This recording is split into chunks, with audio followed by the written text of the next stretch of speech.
Neo Gods leaders, summonable LRs, to be released leader skills, till she almost killing the game twice, an absolute peak. Stay tuned while we uncover the history behind the third year of the hit mobile game Dragon Ball Z Dokkan Battle. The month of January started with a teaser of the next Dokkan Fest, which looked like it was going to be a new Vegeta. At the same time, there was some sort of Bunny Bulma login bonus campaign that gave some bunny medals, but the actual event and awakenings related to it weren't even out yet, so people didn't really know what they would be used for, and honestly, as you'll see later on, this is just so random. Like, this login bonus campaign had no place being here this early. The next day, the official Dokkan Twitter account was already at 100,000 followers, and to celebrate it, they gave everyone 12 stones and an Elder Kai. They also held an additional campaign on Twitter, where they would give additional rewards based on the number of retweets this post got. And the crazy part is that that post got so many retweets, so much that they actually decided to give out even more rewards, which included the new year first form Frieza trophy card. So if you missed out on him, this was your chance. And if I'm not mistaken, this was the first and last time they actually brought back a New Year trophy card. But I might be wrong on this, so feel free to correct me in the comments down below. Another day later, the new Dokkan Fest Vegeta was here, and it was a blue Vegeta from the Future Trunks arc. The first and last standalone blue Vegeta from that arc, unfortunately.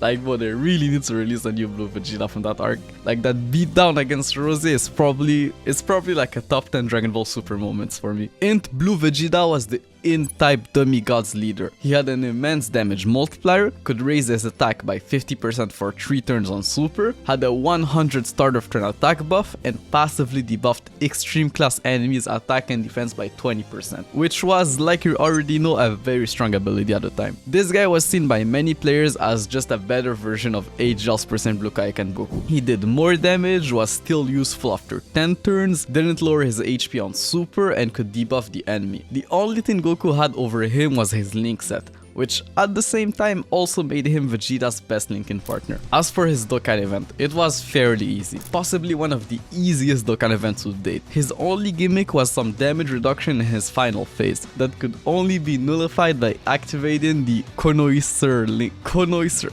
bro. I honestly don't even know how to pronounce that in English, but in French it's gourmet, so I'll just go with that.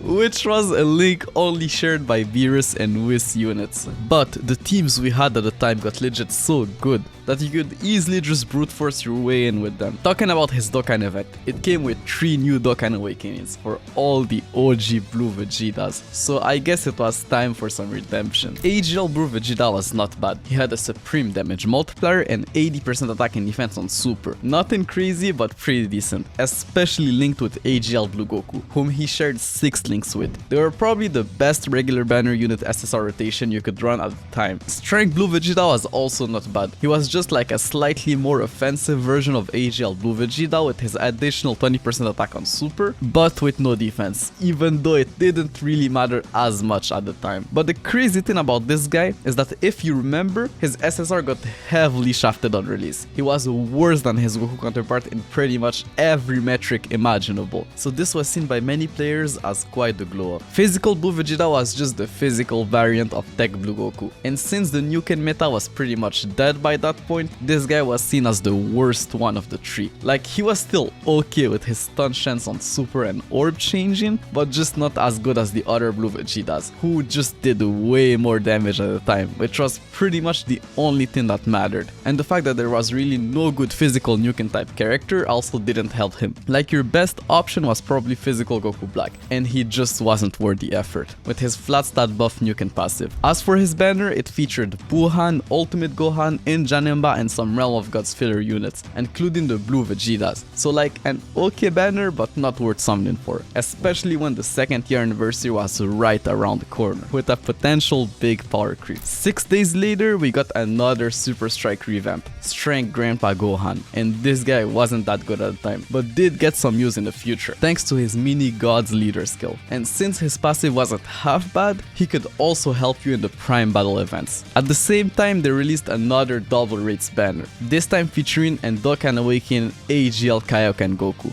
The surprising thing about this banner is that it only had 6 featured units, so if you wanted one of the featured units, this banner was for sure your best chance at pulling them. But like I said earlier, with the 2nd year anniversary right around the corner, this just wasn't worth your stones. And AGL Kaioken Goku just wasn't all that anyways. Like sure, he could now greatly stack attack with a supreme damage multiplier, which was honestly kind of insane at the time, but still, he had a flat stat buff as his passive, so he was seen as like a more consistent version of Tech Future Gohan. Like he could hit harder when above 80% HP, so pretty much at the start of every battle. And I'm not sure about this, but I know that back in the days, the stacking abilities would reset between phases, but I don't really remember in which update this got changed. But if I had to guess, I think it was in the same update where they changed how the turns were saved. Like if you didn't know, at the time, you could literally close your app mid animations, open the game again, and just replay the turn like nothing ever happened. So as long as there was a way for you to win, you could do it. Unlike how it works now, where your actions are saved as soon as the last character in the turn picks his orbs up. Anyways, they also teased a new game mode, the first ever battlefield. And just for the sake of trying to understand what's going on, I'm going to read with you what was said about it in the game news. You can take on the challenge with up to 100 of your SR or above characters. So I guess just like the current battlefield, you needed a lot of characters. You can send out characters by dragging and dropping them at the bottom of the screen. When you come into contact with an enemy, the battle will begin. Okay, so it looked like there was 3 different lanes where you could drag and drop your characters, and that they would just automatically fight the characters that they came in contact with. A little bit like a tower defense, I guess. If you destroy your opponent's barrier and break through their defense line, you will clear the melee mode. On the other hand, if your own barrier is destroyed and your defense line is broken, it's game over, so be careful. Okay, so I guess it's safe to say that you'll need those 100 characters. When a deployed character breaks through the enemy's defense line, the Take on a Boss Battle button will appear to select a character to participate in the boss battle. Okay, so it was pretty much just chain battle, but instead of launching a super attack, you start a battle with an enemy. Interesting. The boss battle is basically the same as previous battles, but since you can select your friend, it's important to activate powerful link skills. Honestly, I'm not sure what they mean by that, but from what I understood is that you can't choose your friend leader, so you might run into some key issues, hence why they want you to use characters with good links. Nonetheless, we'll look into some gameplay later on, and it might actually help us understand how any of this actually works. In the meantime, the countdown for the 2nd year anniversary had already started, and after 7 days, it was already time for the 2nd year anniversary. The anniversary launched with the Tale of Super Warriors event, which was just a rebranded version of the previous 30th year of Dragon Ball anime event. The event gave up to 36 stones and tons of 2nd year anniversary coins that you could exchange in the shop for some trophy cards, Baba Shop characters, Awakening medals, or Elder Kais. Exclusively on JP, there was an SNS campaign where players could get up to 31 stones by logging in every day and posting something online or Twitter, or just psych it like 99% of players. They also added some rank up missions, up to the rank 200.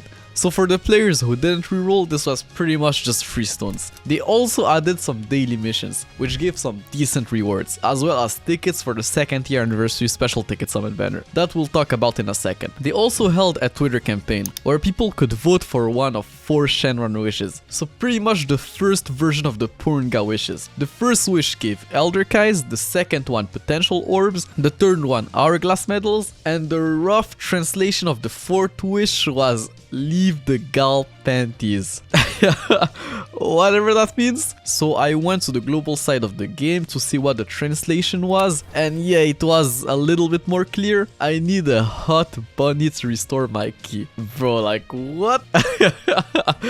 But yeah, I guess it meant support type items. This is also the time where they released the Dokkan event Boss Rush. How's it going, guys? Alex here, and JP literally just updated, and we can go ahead and take on the new mode, which is the Boss Rush mode. Now before I start, let me just show you, just in case you might be out of the loop. This is what we're going for. Kaioken Blue Goku, Frieza, Black, Cell, all those guys. I didn't even look at my items. Oh my god, I didn't even look at my items. Look at that puny damage. Oh shit, here he comes.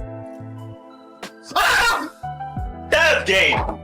That's fucking game. On release, the event had 2 stages, and each stage had a regular Super 2 difficulty, which wasn't really that difficult, and a Super 3 difficulty, which took forever to beat, especially the second stage Super 3 difficulty. You had to beat 14 different Dokkan event stages within the same run. Like, bro, even though Dokkan events were starting to become easier to beat, it was mostly thanks to your 8 support type items. But now you had to beat 14 events with the same amount of items. So best believe that this was very hard, and like I already said, very long. As a matter of fact, I actually remember clearing this stage like a year later on Global, and it took me 3 hours to beat with this team, and it still took me 3 hours. Like, sure, I was doing it at school between classes and everything, but it still took forever. And from what I could gather, the best team at the time to clear that event was the half merge Zamasu and half Rose team that I talked about in the last video, and was pretty much the only way to beat that stage. Or you could just wait like 2 days for the new anniversary units and breeze through it. Now, as for the special ticket summit banner, it was pretty decent for a free banner. It featured some of the best regular banner SSRs like Strength Zamasu, Physical Gotenks, AGL Golden Frieza, and the Blue Boys, so not a bad banner at all. And talking about Physical Gotenks, he got his awakening at the same time. If you're wondering why, it's because they decided to awaken the units that released during the first anniversary, and were pointing out one finger, symbolizing the first year anniversary. Now they were all pointing 2 fingers, celebrating 2 years of Dokkan battle, which I think is a pretty cool thing if you ask me. Physical Goku was okay, I guess. Like, for a free-to-play unit, he could have some use, but really nothing worth going over. The first year anniversary trophy card, Tex Percent Goku, who was now a TR Super Senzu Goku, was actually pretty decent. He had a not so bad leader skill if you were a new player and needed a rainbow leader, could stun on super, and supported the entire rotation for 2 ki and 20% attack. So yeah, for a card that was essentially just given to you for free without needing to farm anything, he was good. As for Physical Super Saiyan Gotenks, they didn't give him much, but the guy was already so good thanks to his seal on super that it didn't really matter. Like, the little stats they gave him was just more than enough. Also, I'm not sure, but by looking at the news, the game had some maintenance issues for like 5 days straight. I can't even count how many notices they put out. Like, I've never seen anything like that. The Super Saiyan 4s were, I guess, really that hype that they literally broke the game and made it unstable for almost a week. I know this was the case on Global, but I didn't know the same thing happened on JP. Like, bro, they had 6 months to prepare for this on Global, and the servers still crashed? That's just crazy to me. Anyways, I'm sure they gave some sort of compensation, right? Like, they had to. But I guess we'll see. Anyways, before the big boys, we got the update 3.1.0, which made some changes to the UIs, gave you the ability to see the rates of the units directly from the banner screen, and most importantly, some new summon animations. 7 Saiyan Pods and Shenron, both guaranteeing you an SSR character. Those were the rarest animations in the game, and all they did is guarantee you an SSR. Like a random SSR, not a Dokkan Fest, not an LR, an SSR, but just a regular SSR.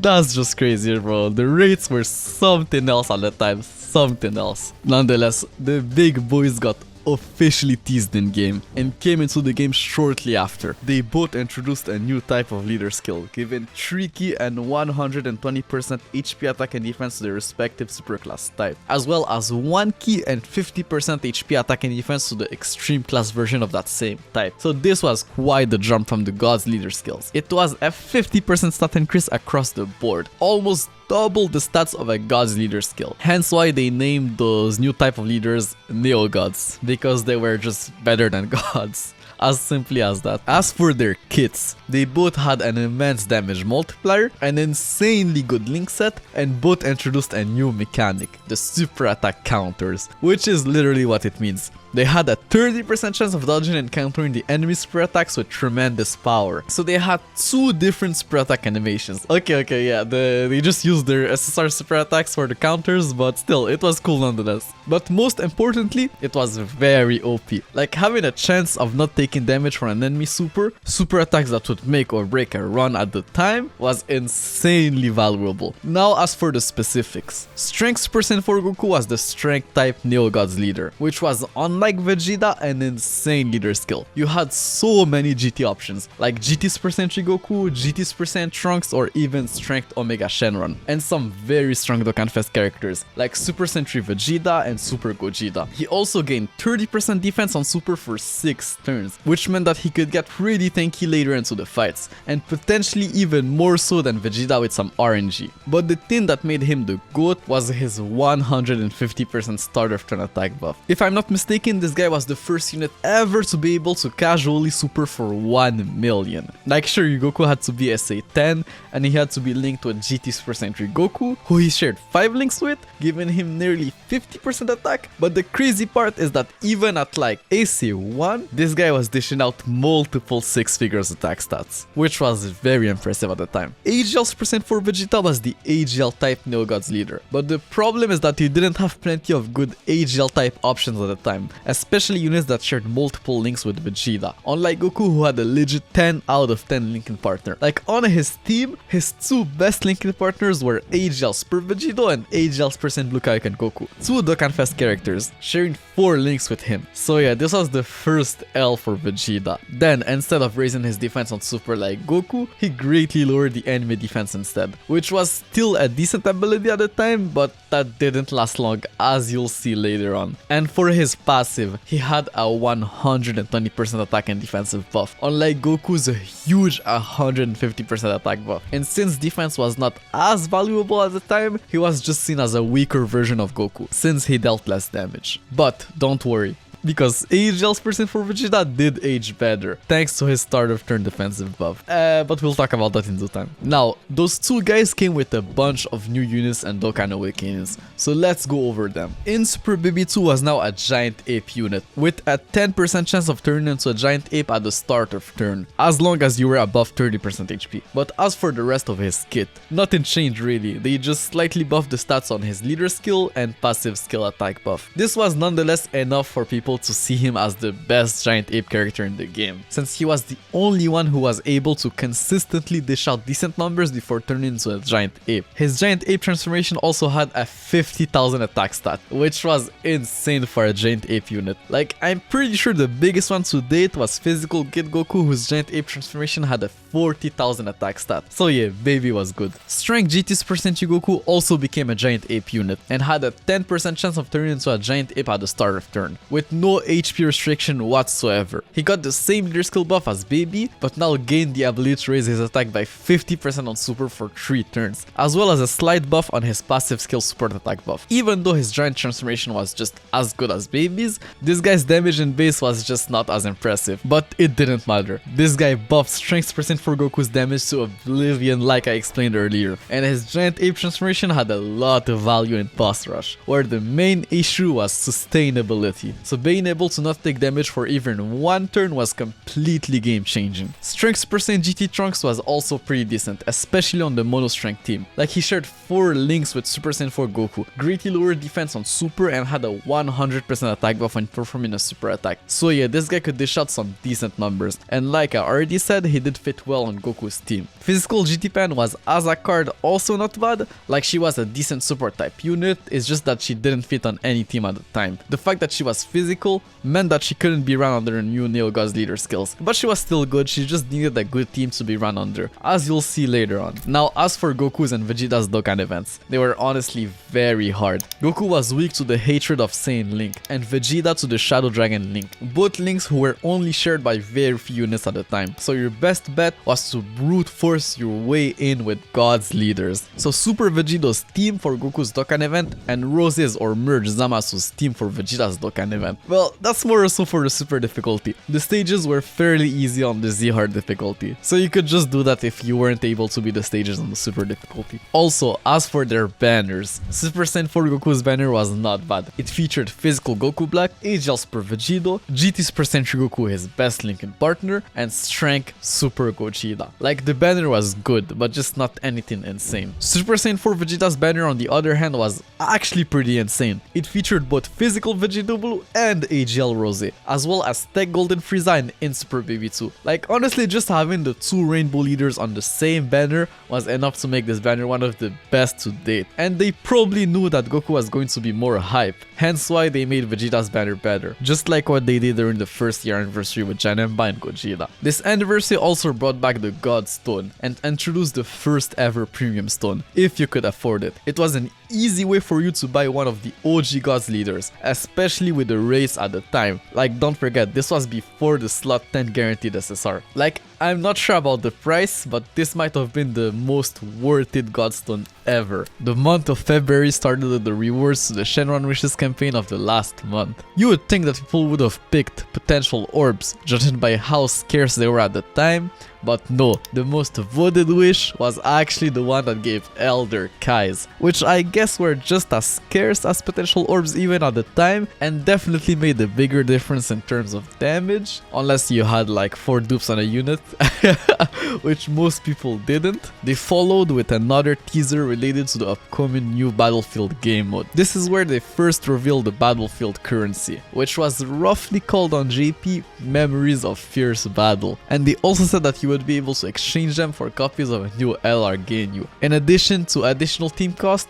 box space, or max stamina. They didn't give more info about the new physical LR Ginyu, but they did say in the news that your rank would need to be at least at 150 for you to be able to play the new game mode. I'm not sure about the rank people had at the time, but I'm sure that if you are playing for some time, this wouldn't have been an issue. In the following days, the GP servers encountered even more issues. It was so bad that they actually decided to push the end date of the special 3 multi-summon get 1 free discount of the anniversary banners by 2 days. In the meantime, they also released a new Dragon Ball GT story event with 2 new farmable characters and a new Dokkan Awakening for the free-to-play AGL baby. Tech Super Saiyan possessed GT Gohan was actually quite good. Like, sure, he did no damage, had a pretty bad link set and a worthless leader skill, but he gave 3 key and 30% defense to tech type units, and that alone was enough for this guy to be a very valuable asset for the current monotech teams and the ones to come. He was apparently also very good in the Prime Battle Goku event, now that you could use free-to-play units. In Super Saiyan Possessed GT Trunks was also quite good. He was the N-type version of Possessed Gohan, given 3 key and 30% defense to N-type units. He was also surprisingly one of In Super Baby 2 best linking partner, sharing 3 links with him, with 2 of them being key links. He was also insane on Buhan's team.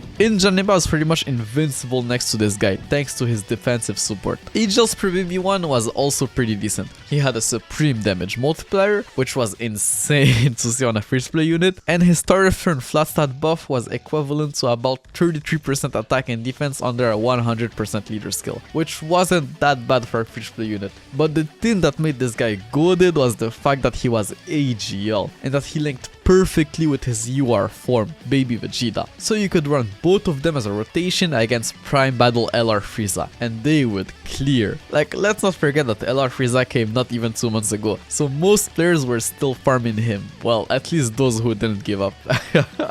As for the story event itself, well, it was exactly like every other story event at the time. Not too difficult, but with absolutely horrendous drop rates. And the thing is, in this event, just like the last GT event, you could farm some Hercule medals that you could exchange in the shop for some Elder Kais, and this brought back some painful memories. I remember that even when I first started playing the game, every single time one of those events were back, it was time to grind for those 2 Elder Kais, because bro, farming the super attacks of characters was insanely tedious at the time, up until they first started dropping the characters directly as SSRs. I honestly never even bothered with any event where you had to farm farm R or SR characters and like awaken them and hope for the best with the 50% rate, or even worse, grind the million of medals required for you to awaken the character and so you are like, bro, it just wasn't worth it. Like it just wasn't worth it for me and many players. We just preferred grinding those elder guys and just use the same team to clear everything that needed to be cleared.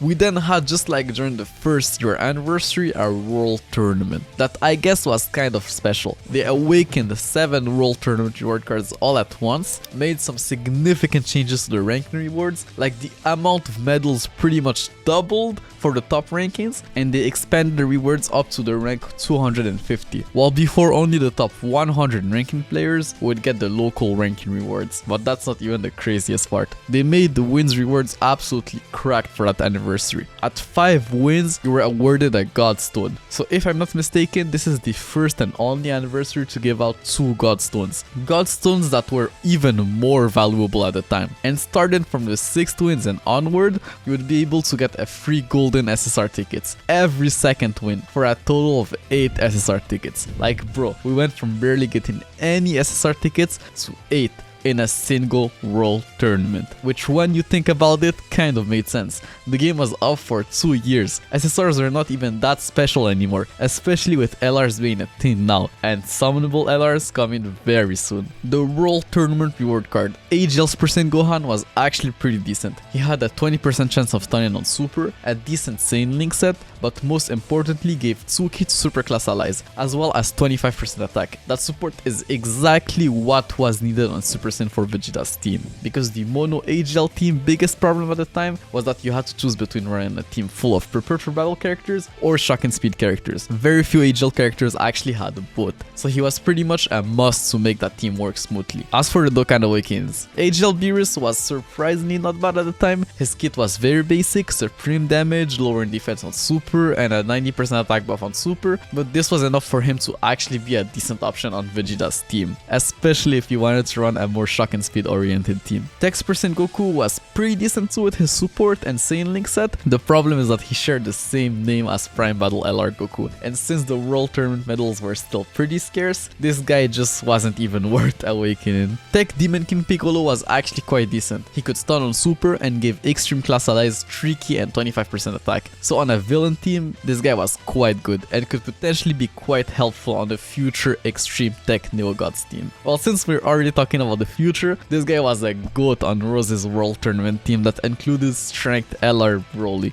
but we'll talk about that in due time. In Super Saiyan Bardock was seen by many as the best unit of the batch, simply because he could sell on Super, while also overflowing with Ki. He had 4 Ki links and 3 key at the start of turn when facing only one enemy, which was most of the time. And I also think this was the first usable int type sealer. The other 2 were R units, so their sealing capabilities were just not worth the drawback of them being R characters. Int Demon King Piccolo was okay. People liked him for his Rainbow Mini God Leader skill and attack debuff on his passive. He had some use on like a debuff variant of Buhan's team. Strength Teen Gohan was disappointing to say the least. Like sure, he could stun on Super, which was good, but his passive was literally unusable outside of the World Tournament or some niche Dokkan events, so it's pretty much like he had no passive, because there was simply no way you're running this guy on your World Tournament team over a Neo unit or Key Support type unit. So yeah, he was definitely the worst awakening of the bunch. On the other hand, Physical Kaioken Goku was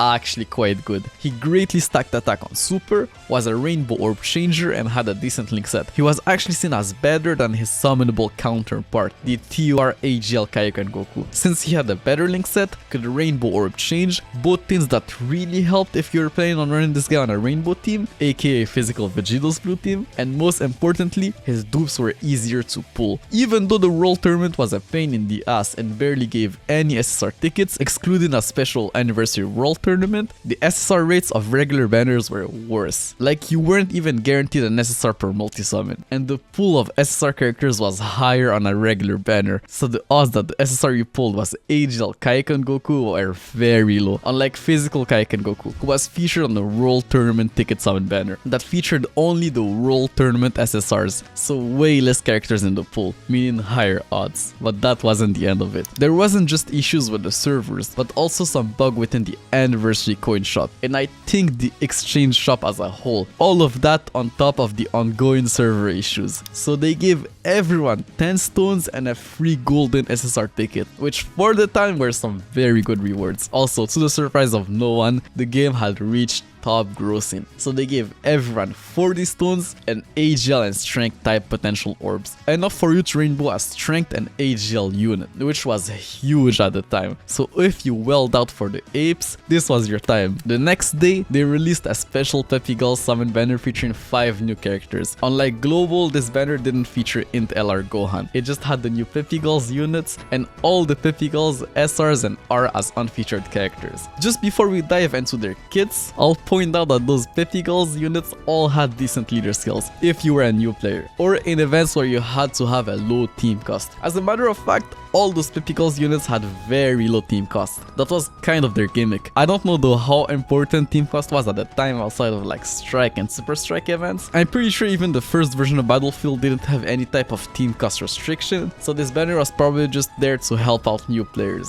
AGL Mai was actually insane. She had a 50% chance of stunning the enemy on Super, which was very good at the time and gave 3k and 2000 attack and defense to the entire rotation, which was also insanely good on Vegeta's team like I explained earlier. Tech Android 18 was also pretty decent. A lot of players at the time compared her to Dokkan Fest Excel. They both were nukers of the same type, but she was obviously weaker due to her lower buff per orb, lower stats and weaker links. She still was very good though. Her super attack effect was very good and people were already eager to see what her TUR might look like in the future. Int Videl was also not that bad. She could lower attack and defense on super, debuff the enemy even further with her passive, and recover 20% of the damage she dealt as HP. Like, we still didn't know who the super Int Neo Gods leader was going to be, but it looked like she could have a place on his team just for that part of her passive alone. Nonetheless, the fact that her keylinks were almost impossible to proc made it very hard to super with her, so she was seen as one of the worst units of the 5, but she definitely still had some value due to her low team cost. Strength Pan was definitely the second best unit here. She had a decent super attack effect, a decent passive, both making her quite tanky, but most importantly she had an amazing link set that fitted perfectly on Super Saiyan 4 Goku's team. Physical Bulma was also pretty decent thanks to her healing. She healed 7777 HP on Super, and another 7777 HP per Rainbow Key Spheres obtained. This made her very useful in events where you needed the sustainability, like for example the World Tournament or Boss Rush. And since she had Tricky at the start of turn, it was fairly easy for you to get her healing on Super. In the meantime, we also got some V-Jump leaks, and it was now official. The first summonable LR was going to be an Int Super Saiyan 2 Gohan. There was no specification on what his banner was going to look like or how easy it'll be to awaken him, but by looking at the past LRs, people were already speculating that this wasn't going to be easy. Some people even said that he'll probably require 777 medals from the Perfect Cell Dokkan event, or that he'll have his own Dokkan event where you also need to farm 777 medals. But while everybody was busy thinking about how painful it will be to awaken this guy, Toshi was cooking up probably one of the most vile and greedy idea of all time. A couple of days later, the update 3.2.1 was out, and with that update came the first ever Dokkan Battlefield. But before we dive right into it, just a quick shout out to the boy Nanogenics. He recorded the game mode in very good quality, but also at the same time explained it in a way that was actually understandable. I'll link his video in the description down below. But yeah, the game mode was pretty much exactly what was described to us a couple of weeks ago. You could pick up to 100 characters before going in, exactly like the current version of Battlefield that we have, which by the way is called Battlefield 2.0. Once in game, there was 3 different lanes where you could drop the different characters from a randomly generated pool of the 100 characters you chose earlier. As you can see, you had a sort of stamina bar that would regenerate passively, and each character had a different stamina cost per se, which I think was related to how good the character actually was. Nonetheless, once your characters were placed into battle, they would just automatically basically try to break through the different enemies and damage the enemy nexus or barrier or whoever, however you want to call this. Anyways, each type had a different sort of passive. AGL type characters had increased movement speed, so I guess moved faster on the field. Tech type characters had the ability to attack multiple enemies at the same time, so I guess do AoE damage. Int type characters did increased damage against the enemy barrier. Strength type characters just had increased attack, so I guess they just did more damage overall. And physical type characters had increased HP, so were in a sense your tanks and blockers. So I guess the strategy was to put your physical characters first, your int characters last, and everything else in between. Well, something like that. Honestly, I don't think there was even enough time for people to actually figure out what the best strategy actually was. Anyways, once the enemy barrier was broken, you could now fight the boss with the characters that you launched earlier. So you had to be careful to not put too many characters at once, or else you'll be missing characters for the other fights. I'll also point out that you were only able to have one leader per fight, so best believe that those fights were hard, especially since you didn't really have control over which unit the game would roll for you before the battle. Also, as far as I could gather, the event had about 20 stages, so you pretty much needed 100 characters to beat all the stages. That's just crazy, bro. Like 100 characters, 20 stages, that's like 5 characters per stage, and you tell me you can only use one leader? Like, bro.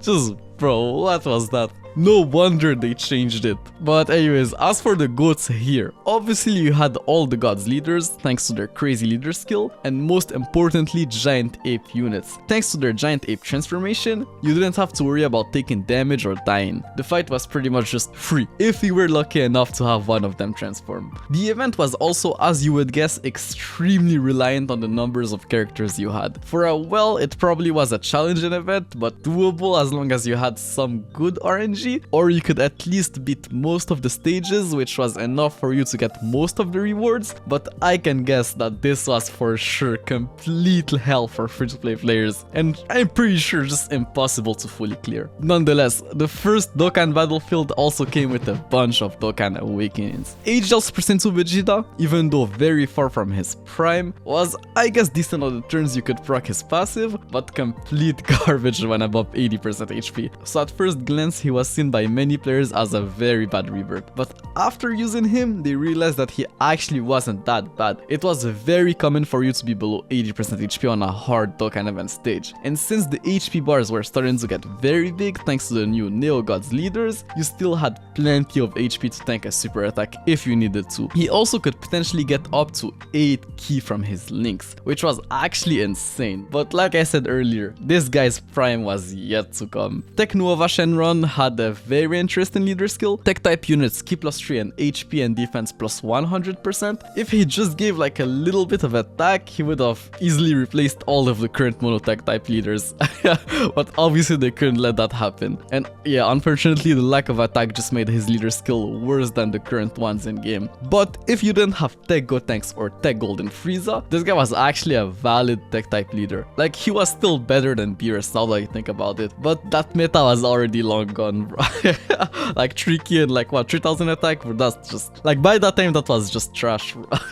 Nonetheless, this guy was good. He raised his attack by 50% on super for 3 turns, had 3 ki and 90% attack when facing one enemy, and had 4 different ki links, each giving him 2 ki. So yeah, just like AGL Vegeta, this guy was a very versatile unit. But from what I've seen, people would have preferred first battle instead of shattering the limit on this guy, since he was already like overflowing with ki. Still a great card though. Int Middle Cooler was the GOAT. He had a Mini God Rainbow leader skill, making him AGL Rose's best sub leader if you didn't have him, I guess. He also greatly lowered defense on super, and since just like Rose he supported extreme class allies, giving them 2 ki and 30% attack, he was a must on pretty much every villain team. Especially when you take a look at his link set, he had 4 key links, with one of them being shock and speed. So even though not optimal, you could have legit just run this guy on a super or rainbow team, since the attack part of his support was given to all allies and not just extreme class units. So yeah, overall this guy was just a great support type unit. Strength Evil Majin Buu on the other hand was, well, honestly not that great. His link set was absolutely horrendous. Like, bro, his only key link was shattering the limit. and he didn't have any ki in his passive. But it's true that if you could manage to super with him, he was able to output some decent numbers thanks to his 50% attack buff on super and 18,000 attack when below 99% HP, which thanks to the APT guys was roughly equivalent to an 86% attack buff on Strength Omega's team. But yeah, honestly still not worth it due to his lack of ki. But this guy did get an easy in the future, and bro, that easy was not like anything insane, but it did help me clear the Majin Buu Super Battle stage. Physical Super Saiyan Goku was decent. He could stun on super, had a decent link set, and his passive skill, unlike Vegeta, had a way better HP restriction. People just didn't like his card art for some reason. It looked weird and less dynamic. Bro, honestly, I don't see it. I think that's just rubbish. Like, bro, that card art is fire. Probably one of the best card art of the time. So I don't know what they're saying, bro. LR physical Ginyu was, well, as you guessed it, pretty good. He was an LR after all. He gave all allies 30% defense on his 18 ki and supported the entire rotation for 3 ki and 7,777 attack. Coupled with his LR stats and not so bad link set, yeah, he was looking good. But was he worth the grind though? You needed a ridiculous amount of battlefield currency to get his 5 copies and awaken him into an LR. Like, sure, if you were an OG and had a decent box, the grind wasn't as painful as a Prime Battle LR, but it still took like a long ass time. As a matter of fact, this guy came way later on Global, so the fact that you had to wait a couple other battlefields to Rainbow and awaken him into an LR just made it that by the time you were able to, he was pretty much just completely outdated. Like, this guy came to Global a couple of months after I started playing the game, and I still remember myself looking at his kit and being like, what the hell is that trash, bro? Like, why is he weaker than LR Tech Ginyu? Because yes, on Global this guy came after LR Tech Ginyu, but me at the time, like, I didn't know shit about JP. Like, I didn't even know that this game I didn't know that the game was like kind of in a different place on JP. I thought that like both games were like on the like synced or something. Like, bro, honestly, I just, bro, but I don't even, bro, bro, honestly, I just didn't think at the time. Nonetheless, all those characters, excluding Ginyu obviously, were featured on a double rates banner that came a couple of days later. But the crazy thing about that banner is that it had the first ever summonable LR. But unfortunately for us, he was unfeatured. Toshi didn't give two damns about the player base. Like, what kind of idea was that? I honestly couldn't find the rates, but I did some calculations and I think that your chances of pulling LR Gohan were something like 0.1 or 0.2% per multi-summon. So extremely low. So low that most people didn't even consider those units as part of the meta, because you had to be like a giga well or an extremely lucky guy to pull one of them. But as you would guess, they were insanely OP. LR Gohan was pretty much just the best unit in the game, and like by far, bro, by far. His leader skill was not half bad. It gave in-type units 3 ki and 90% HP attack and defense, so it was like a slightly better God's leader. Not as good as a Neo God's leader, but still viable. He had a mega colossal damage multiplier on both his 12 and 18 ki, while also greatly raising attack for 1 turn on his 18 ki, a decent Saiyan link set that just got better with time, as you'll see, and Nuken passive giving him 18% attack per ki spheres obtained, and most importantly, the most broken ability an LR could have. Honestly, even to this day, gain an additional ki per ki spheres obtained. So this was actually the first LR that could actually launch ultra supers pretty consistently. But honestly, I don't even think I need to explain how OP that ability was, because like I said, it's actually still a broken ability even to this day. It was just crazier at the time because he was the only card able to do so, and for a very long time actually. I think that the second LR to actually get that exact ability was LR Super Baby 2 Giant Ape Transformation during the 4th year anniversary, so like 2 years later. Well, I guess the LR Super Saiyan 4s had a somewhat better ability, like an additional 2 ki per rainbow ki spheres or same type orbs obtained, but it was less consistent than Gohan's universal additional ki per ki spheres obtained, which wasn't only restricted to 2 types of orbs. Anyways, that ability coupled with the fact that his numbers were absolutely insane and way ahead of his time made this guy probably one of the best aging unit, at least offensively. Like, his numbers were still decent up until the time he got his easy. That's where the infamous "he only needs defense" came from, because honestly that's really all he needed. That's all he needed, but they took that way too literally. But we'll talk about that in due time. Honestly, so many things happened with this guy throughout the years that it's not the last time you'll hear of him. And since I don't want to speak too much about his future, I'll end with his 18 key super attack. Like bro, that thing was whack. I honestly hated it at the time. And not because it was just like a PNG image going up and down, but because it was just so slow. This might have been the longest animation of the time in years to come. Like bro, like I know that's how it was in the anime, but not every animation has to be time accurate, you know, like just imagine if in Angel's Person Goku's transformation was time accurate in game. Like you can't skip a regular transformation, only active / standby skills and intros. So just imagine having to sit down for like 5 minutes every single time that guy transformed. It would have been hell.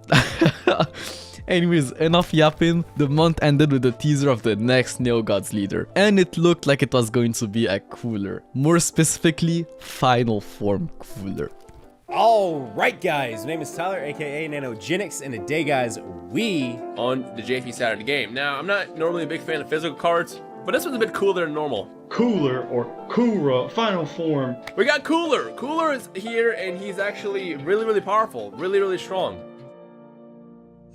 The month of March started with, as you guessed it, a new Dokkan Fest, but most importantly a new Neo Gods leader. Cooler was the extreme physical type Neo Gods leader, and let me tell you, this guy was insane. He had an immense damage multiplier while greatly lowering defense on super, 100% attack and defense at the start of turn, a phenomenal link set, and the ability to launch an additional attack that had a 10% chance of being a super attack, which might look like trash nowadays, but at the time this was something else. Like the additional alone would give you a decent amount of additional damage, even if it didn't proc as a super. And thanks to the hidden potential system, it was actually possible for you to super 3 times within the same turn with this guy, which was rare, but when it happened, this was probably the unit doing the most damage in a single turn in the whole game. Because let's not forget that even though physical Vegeta Blue could super like 4 times, while Cooler had a 100% attack buff at the start of turn, while also having the potential to super thrice and greatly lowering the enemy's defense 3 times. Something that you probably didn't think about because most bosses nowadays are immune to it, but at the time that wasn't the case. So greatly lowering the defense of the enemy 3 times was something. Cooler also came with some new Dokkan awakenings. Hey, that's the tech one. That's the tech one. I'll take the tech one. I'll take the tech one too. I'll take the tech one. Tech Final Form Cooler, even though not as good as his Dokkan Fest counterpart, was still a decent option on a monotech team. His 12k multiplier was 5% higher than Dokkan Fest Physical Cooler. He could stun on super with a supreme damage multiplier, had an unconditional 90% start of turn attack buff, and a decent link set, sharing 3 links with Tech Gold and Frieza. His leader skill was also not bad if you didn't have any of the other Rainbow leaders. AGL Babashov Cooler was, well, actually quite decent for a free-to-play unit. He had no condition on his passive, a supreme damage multiplier, and most importantly, the Fierce Battle link. This was the first free-to-play unit ever to have that link, also making him the first Fierce Battle unit with an under 40 unit cost. So yeah, he was good. His HP stat was very low though, especially for TR. AGL Towser was, I guess, also not bad for a semi-free-to-play card. He had an OK sub-leader skill, a supreme damage multiplier, and gave 2k and 20% attack and defense to Tech and AGL type allies. His link set was quite bad though. Like half of his links were almost impossible to proc. Honestly, even to this day they are like nowhere to be seen, but at least he had shock and speed, which I guess was good. Cooler also came with a new banner unit. Tech Kid Gohan was quite an interesting character. He had a supreme damage multiplier, could stun on super, had an insanely low team cost for a summonable unit, and had a built-in Senzu as his passive. Pretty much AGL Whiz's passive, but with an additional 200% attack for that turn. So even though his link set was complete garbage, this guy had some value solely because of that passive, and he was a beast on Super Strike events, thanks to his low team cost and not so bad Rainbow Leader skill. This guy was also a game changer for the Boss Rush event, since he had the sustainability that the Super Class teams were missing. Cooler's banner was also pretty good actually. It featured 4 other Dokkan Fest characters and Tech Cooler alongside the 2 new units, so actually a very decent banner. Fun fact, but Cooler and the Super Saiyan 4s were called the Big 3 at the time, just because of how good they were and how much they actually gapped the rest of the game. So just for him, that banner was probably worth your stones. As for Cooler's Dokkan event, his gimmick is that you weren't allowed to bring sensu beans or a Nicker's super type item. Like, I guess they really wanted you to summon for that new Kid Gohan, even though he wasn't a must like at all, since Cooler was weak to Super Saiyan Goku cards, so all you had to do really is bring a God team with a Prime Battle LR Goku, and that event was pretty much a breeze. Nothing really challenging. At the same time, they also released the first Book of War that you could exchange for one of the family Kamehameha units, Tech Cooler or in Super Saiyan Gohan. The selection of characters were obviously good for the time, but there's a caveat. That book wasn't given for free the first time around. You actually had to buy it in the shop with a stone pack. And of course, I did some digging to find out what the price actually was.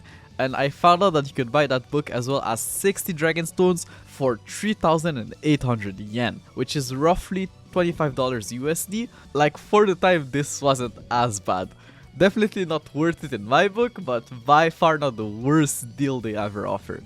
That celebration also had a typical login bonus campaign. It wasn't anything crazy, but I guess worth pointing out. Almost a week later, Dokkan was officially 7 days away from reaching 777 days. So we were getting closer to 1000 days Goku. But nonetheless, to celebrate 777 days of Dokkan, they held a little countdown login bonus campaign, giving a total of 10 stones. The next day, Kid Vegeta got his Super Strike event, another AGL unit. Frieza's Prime Battle event was becoming easier by the days. Nonetheless, Kid Vegeta was decent. He had a Neisei 15 extreme damage multiplier, which I think I should have mentioned earlier because I don't think he's the first unit to have that, but yeah, it's the equivalent of a Neisei 10 supreme damage multiplier. So yeah, he was very good for a free play unit, especially coupled with his 50% start of turn attack buff and not so bad link set. Another day later, they released the first ever batch of those special monotype supports, leading their respective class type for tricky and 50% HP attack and defense, while also giving an additional tricky to that same type in their passive and 40% attack and defense to all allies of that type that shared the same class as the leader. Physical Teen Gohan was not that great on release. Like, sure, he could stun on Super, but since the super physical Neo Gods leader was still not in game, and the physical Gods leader was not only extreme but arguably one of the worst Dokkan Fest at the time, his support type buff could not be fully maximized. Like, you could probably still get a decent amount of damage out of physical Vegeta Blue with him on rotation, but nothing really meta breaking. Physical Super Buu on the other hand was quite good. He recovered 50% HP on Super, which was insane at the time,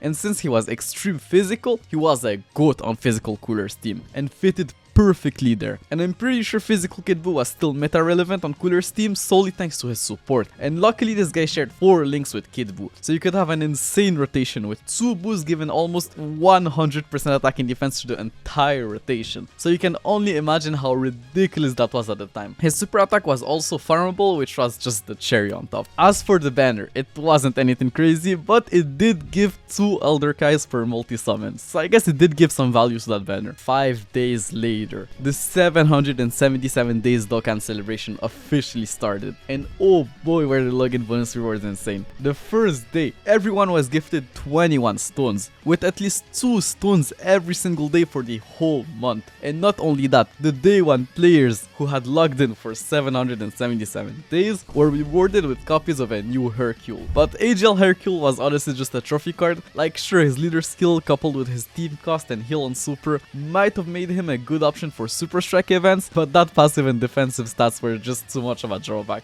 Like, you had way better free play options even at the time. And let's not forget that this was a card given to veterans, so for sure these guys had better options. They also put some missions in game. The rewards were actually not bad, like it gave some potential orbs and Elder Kais, like not bad at all. Alright guys, name is Tyler aka Nanogenics, and guys, we finally have some details on this masked Saiyan Bardock, Timebreaker Bardock, what do you guys want to call him, and the brand new Super Saiyan 3 Goku that will be dropping on the 18th. Oh, Super Saiyan 3! What we got? Let me get the Angel Goku. Let me get a dupe. Can we get a dupe? Oh, we got a Bardock dupe. I will take the Bardock dupe.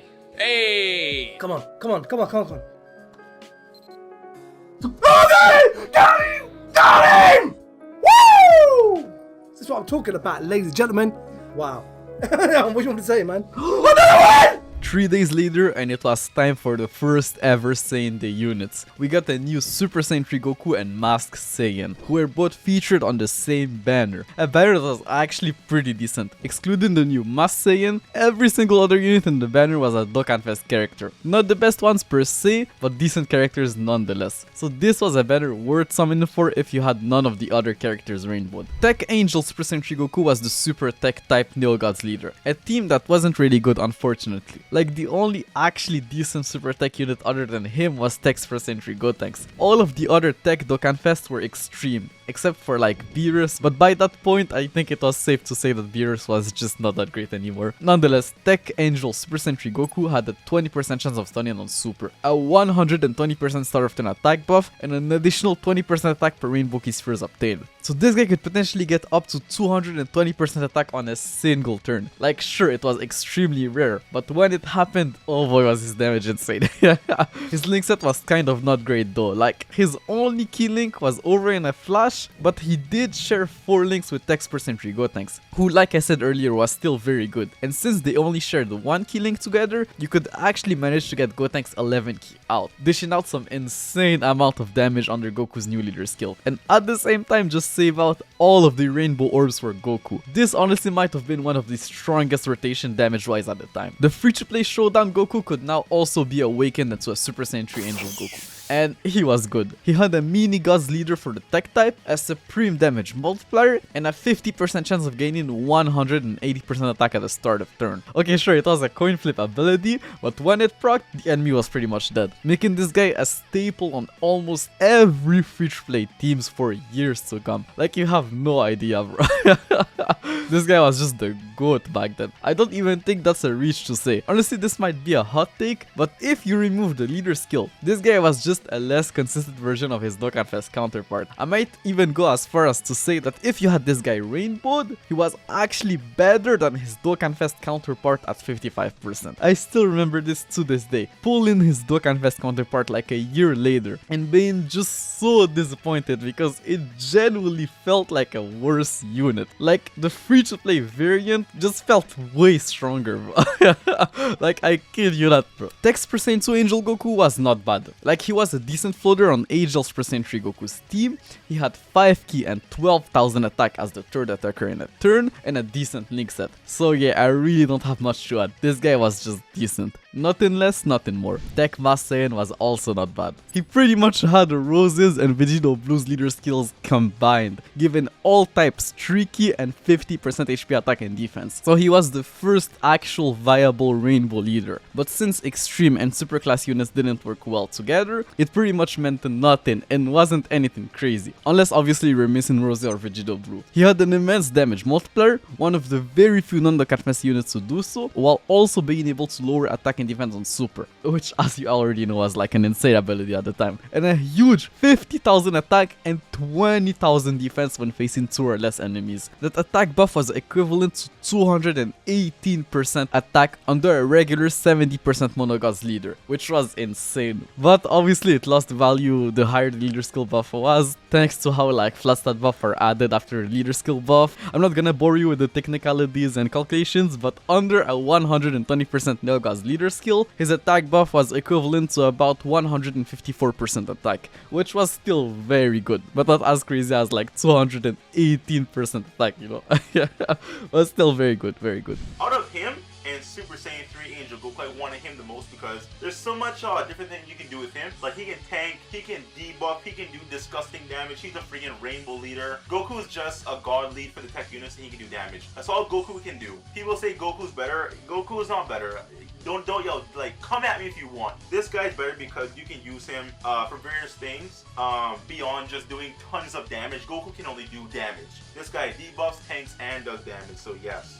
Tech % Bardock didn't get much, but actually enough for him to make a comeback. He could still seal on Super, which was incredible, while also still being an orb changer, changing strength type key spheres to tech, and his start of turn attack buff went from 20 to 40% attack, which was, like I said, nothing crazy but decent. And his link set was also still very good, so yeah, he was a good unit. Strength Super Saiyan 2 Bardock, even though not the god that he once was still a decent card. He now raised his attack by 50% on Super for 6 turns. turns, gave 30% attack to all allies when above 30% HP, and still had a decent link set. Like, if you were an OG, his Dokkan Awakening was probably very disappointing, because as you guys remember, on release Strength percent Bardock was an absolute beast. Like, he was the best unit in the game, so you would expect this guy to at least be the best non-Dokkan Fest TUR, or at least close to it. But nah, he was just like decent at best. Like, he was a good filler unit on like Super Saiyan 4 Goku's team, but obviously just people expected more from the GOAT, you know, the OG, the first best unit in the game, like the first hype summonable character. You know the history, bro. Physical Super Saiyan Bardock also didn't get much, and also not as good as his prime. But still, like Strength Super Saiyan Bardock, a decent card. Probably the best Super Saiyan Bardock out of the three. He could still steal on Super, which was good, and as for his passive, he now gave an additional 20% attack next to his 2 key, which disappointed actually a lot of people at the time, because they expected him to now give at least 3 key to the entire rotation, and to also remove that HP restriction. But whatever, he was still decent. That Baba Shop Angels percent to Goku could now be Dokkan Awakened into an Angel Super Saiyan 3 Goku, and even though not as good as his 2 tech counterparts, he was still decent. He had a 20% chance of stunning on Super and 3 key and 7000 attack in defense at the start of turn. So yeah, he was good, but his grind was, like I explained earlier, very tedious. So unless you already had farmed his UR form, this guy was probably just not worth the hassle. As for the 2 new Dokkan events, Angel Super Saiyan 3 Goku's Dokkan event was not bad. He had the same gimmick as the OG Angel Super Saiyan 3 Goku's Dokkan event. So a finishing attack that would instantly kill you on the last round, but you could easily just bring a Gust Usher, and as long as you were able to finish Goku in that one turn, the event was fairly easy. Otherwise, that event was kind of challenging and required some RNG. Maskudu Saiyan Dokkan event was much easier. His only gimmick is that his super attack had a chance of sealing you, so easily doable with any God's team. The man himself said it. This is so much easier. You remember that Bunny Bulma login bonus campaign at the beginning of the year? Well, the event that was related to it was now out. I have no idea why they released the login bonus campaign 2 months earlier, but it was clear that this was an April Fool event, where you could farm a new monster character and some carrot medals to awaken some old Bulmas. Int Monster Carrot was nothing crazy. He had a 20% chance of stunning on Super and a 30% chance of stunning the attacked enemy as his passive. So yeah, another Int type stunner. Like, I don't know why, but the Int type was just so stacked with stunners. Like, bro, 3 of the summonable stunners were Int, and most of the Int type SRs and R characters have some sort of stun in their kit. Like, it's crazy. This guy could also super at 9k when his super attack was at level 5 or more, so he was probably worth the grind if you wanted another stunner on your Int team that could super early. Tech Bunny Bulma was not bad. She could steal on Super, had a support type passive given 3000 attack and defense to all types, and had a unique name, so you could run her alongside other Bulmas. So yeah, if you needed a sealer on your tech team, she was not bad and had some use. Int Bulma was also not bad. She had a 20% chance of stunning on Super, a 30% chance of stunning all enemies at the start of turn, and gave 2 key to all allies. So yet again, another Int type stunner. And now that I think about it, she was probably a good unit to bring into the World Tournament, thanks to her being able to stun all enemies at the start of turn like in Jacko, but while also giving key to the entire rotation. Physical Bulma got a new Dokkan Awakening not even a month later, so as you could probably guess, they almost gave her nothing, since she was already quite good as a UR. So instead of recovering 7777 HP on her super and passive, she now recovered 8880 HP. And instead of getting 3k at the start of turn, she now had 4. She also went from an extreme to super damage multiplier, and surprisingly her team cost was still very low, so this was just an all-around upgrade. Like, she was too good for no reason, bro. Like, I guess they like Bulma. Honestly, I think the devs just like Pipigal's units, because bro, as you'll see, like, there's so many instances during the history of Dokkan where Pipigal's units are just crazy good for no reason. Angel Kettle Conifla literally broke the game on release. They literally broke the game. So yeah, they just like Pipigals, bro. The devs just like Pipigals units. Before the end of the month, we got the update 3.3.0, which came with quite a big update. So just so you know, before that update, characters that permanently stacked, like Int Ultimate Gohan, had their buffs completely removed every time you would change phases in a fight. But now after this update, the stacks would finally carry over between phases and be permanent, so that was huge for stacking characters like Strength Cell and Int Ultimate Gohan, making them even better now. Even though it might have been a little bit too late for Gohan, but still it did open up the possibilities of having more OP stackers in the future. At the end of the month, the devs announced that a new game would be available the next day, Dragon Ball Z Saibai Battle. And by taking a look at the news, it looked pretty fun honestly. You could play as multiple Saibamans or Yamcha, I guess. Like finally a new game mode. But jokes aside, this was obviously an April Fool, but they did give every player the infamous Cyberman card. And if you didn't know, this was the login screen when they came out, and this is their card art. Yeah, they were literally just a parody of the login screen, which I don't know how but never realized until now. But yeah, that card was decent for Super Strike events thanks to their very low team cost and not so bad passive. Like 81% attack and defense when facing 3 or less enemies was quite good for the time, and bro, they did immense damage. I'm pretty sure this was the only non-TR card in the game to have an immense damage multiplier. Okay, like sure, you lost like 10% HP after every super, but that immense damage multiplier coupled with that start of an attack buff was worth the drawback. So I guess like an actual usable meme card, surprisingly. Int Baseball Yamcha also got a Dokkan Awakening at the same time, and he was, I guess, slightly better. Like he went from having a huge extreme damage multiplier from 4000 to 5000 attack at the start of the turn, could still stun on super, and still had a low team cost. So yeah, not a bad card for Super Strike events. But that was pretty much it.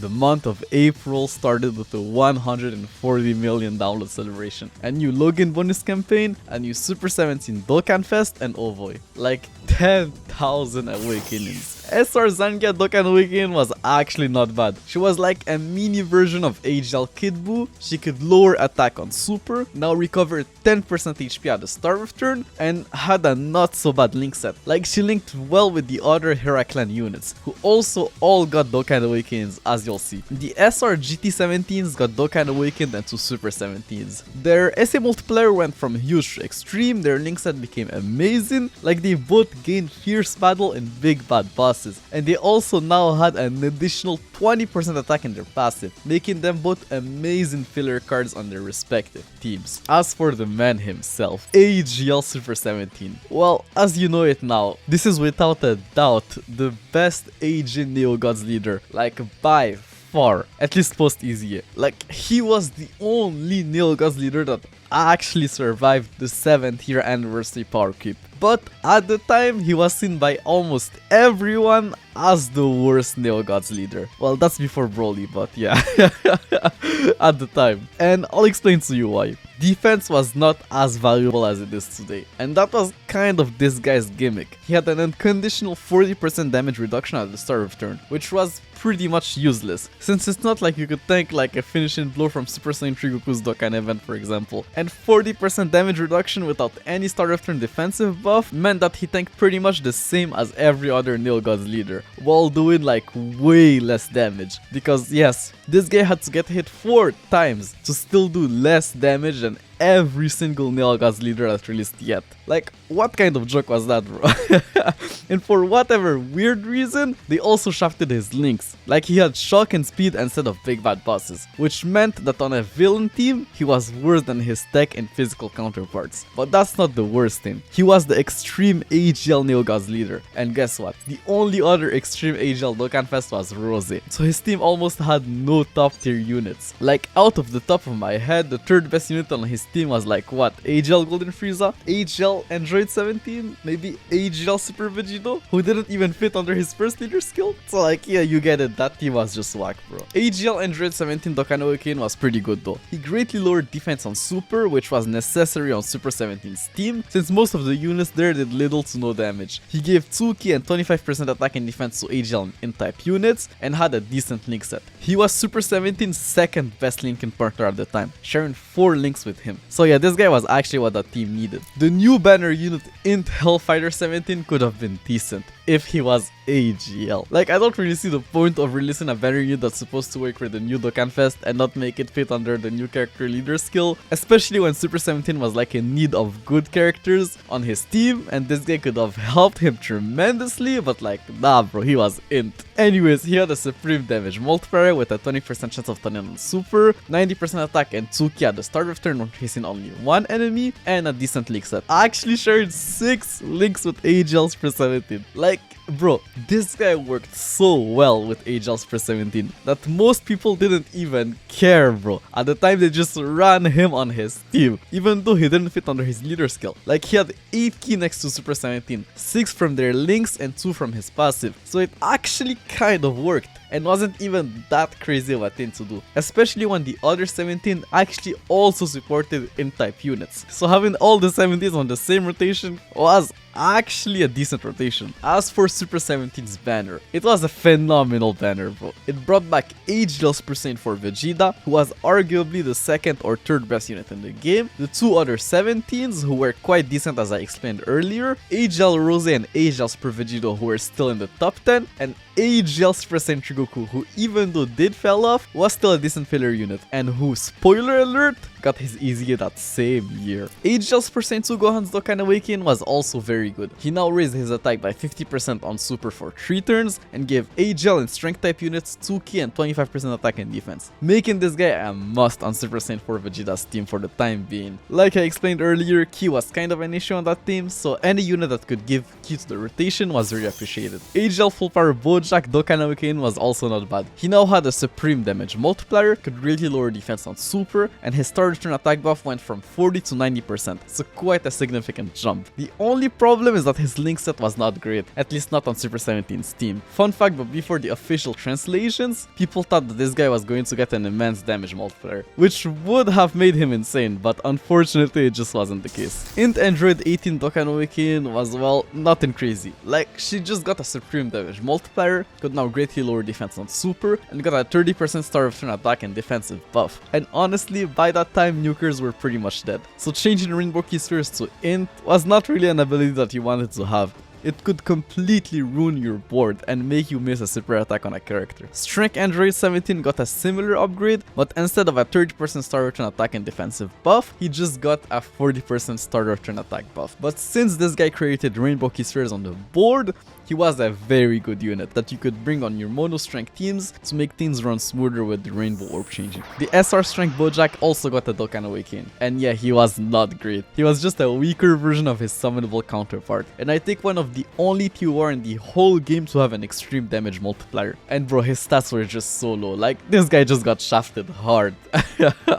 He got shafted hard, bro. Anyways, they also released the second volume of the Book of War, with I guess a better pool of character this time around. The next week, we got another double rates banner, and you already know what that means. It meant a new LR was unfeatured somewhere in that pool, and that new LR was none other than LR Majin Vegeta. LR Majin Vegeta was insane to say the least. He was exactly the type of unit that the extreme AGL type needed. His leader skill was obviously very good since it wasn't restricted to super or extreme class units, so you could for once run a full AGL team of decent characters, but unlike Gohan, this Vegeta had no key mechanic. All he had was a monstrous 150% attack buff on super. So what they did is make his 12 key stronger than his 18 key, at least when targeting one enemy. His 12 key had a mega colossal damage multiplier with a 20% chance of stunning the enemy, and his 18 key was an AoE doing colossal damage to all enemies with a 20% chance of stunning each enemy. So this guy was now the best AoE unit in the game, and by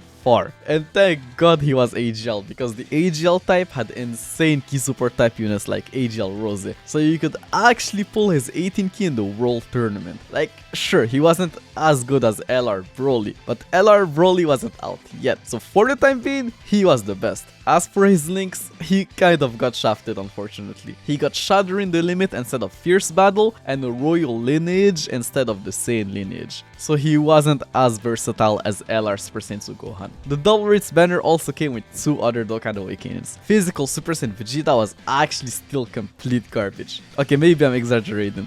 Like the debuff was good for the time being since bosses could still be debuffed, but you had to attack the enemy first. And a lot of people at the time were under the impression that if you managed to proc an additional attack from the hidden potential system, that the enemy's attack would be lowered twice, so an 80% attack buff, which would have been crazy, but it wasn't the case. He was also unfortunately Ella, Raj and Vegeta best Ninja partner, sharing 4 links with him. So yeah, another Majin Vegeta shaft regarding his links. Physical Great Saiyaman was not bad. He had a decent link set, raised his attack by 50% for 3 turns on Super, and had an unconditional 90% start return attack buff.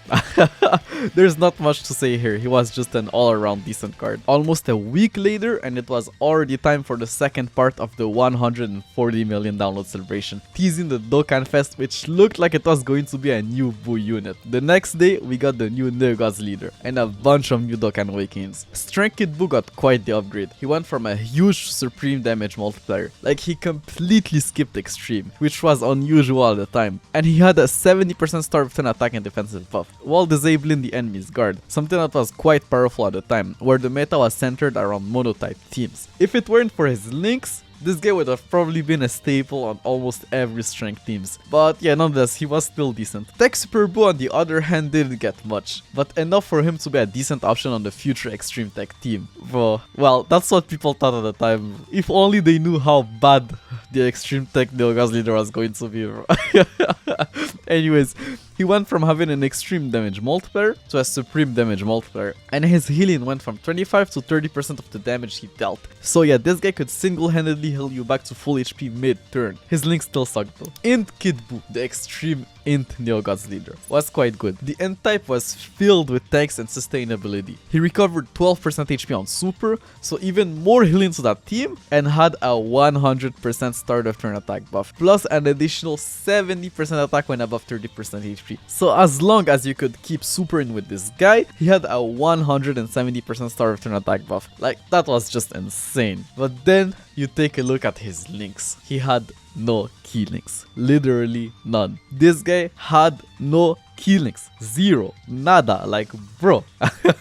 What the hell were they thinking? Like, I get it. He would have been too strong with multiple key links, but they could have at least given him one. Like, at least one. Like, 0 is crazy to me, but nonetheless, if you did manage to super with him, this guy was insane next to Buhan. They shared 4 links together, all of them obviously being offensive links. So yeah, this guy did a lot of damage. But the other problem is that both of the Boos needed orbs. Kid Buu for the key, and Buhan since he was a nuker. So yeah, Kid Buu was, in my opinion, very poorly designed. Strong, but poorly designed. And Vegeta got his redemption. If you remember, this guy got shafted hard on release, but now he was actually quite good. He was a nuker, gaining 20% attack per N-type key spheres obtained, had a supreme damage multiplier, and greatly raised attack on Super for 3 turns. So yeah, this guy was good.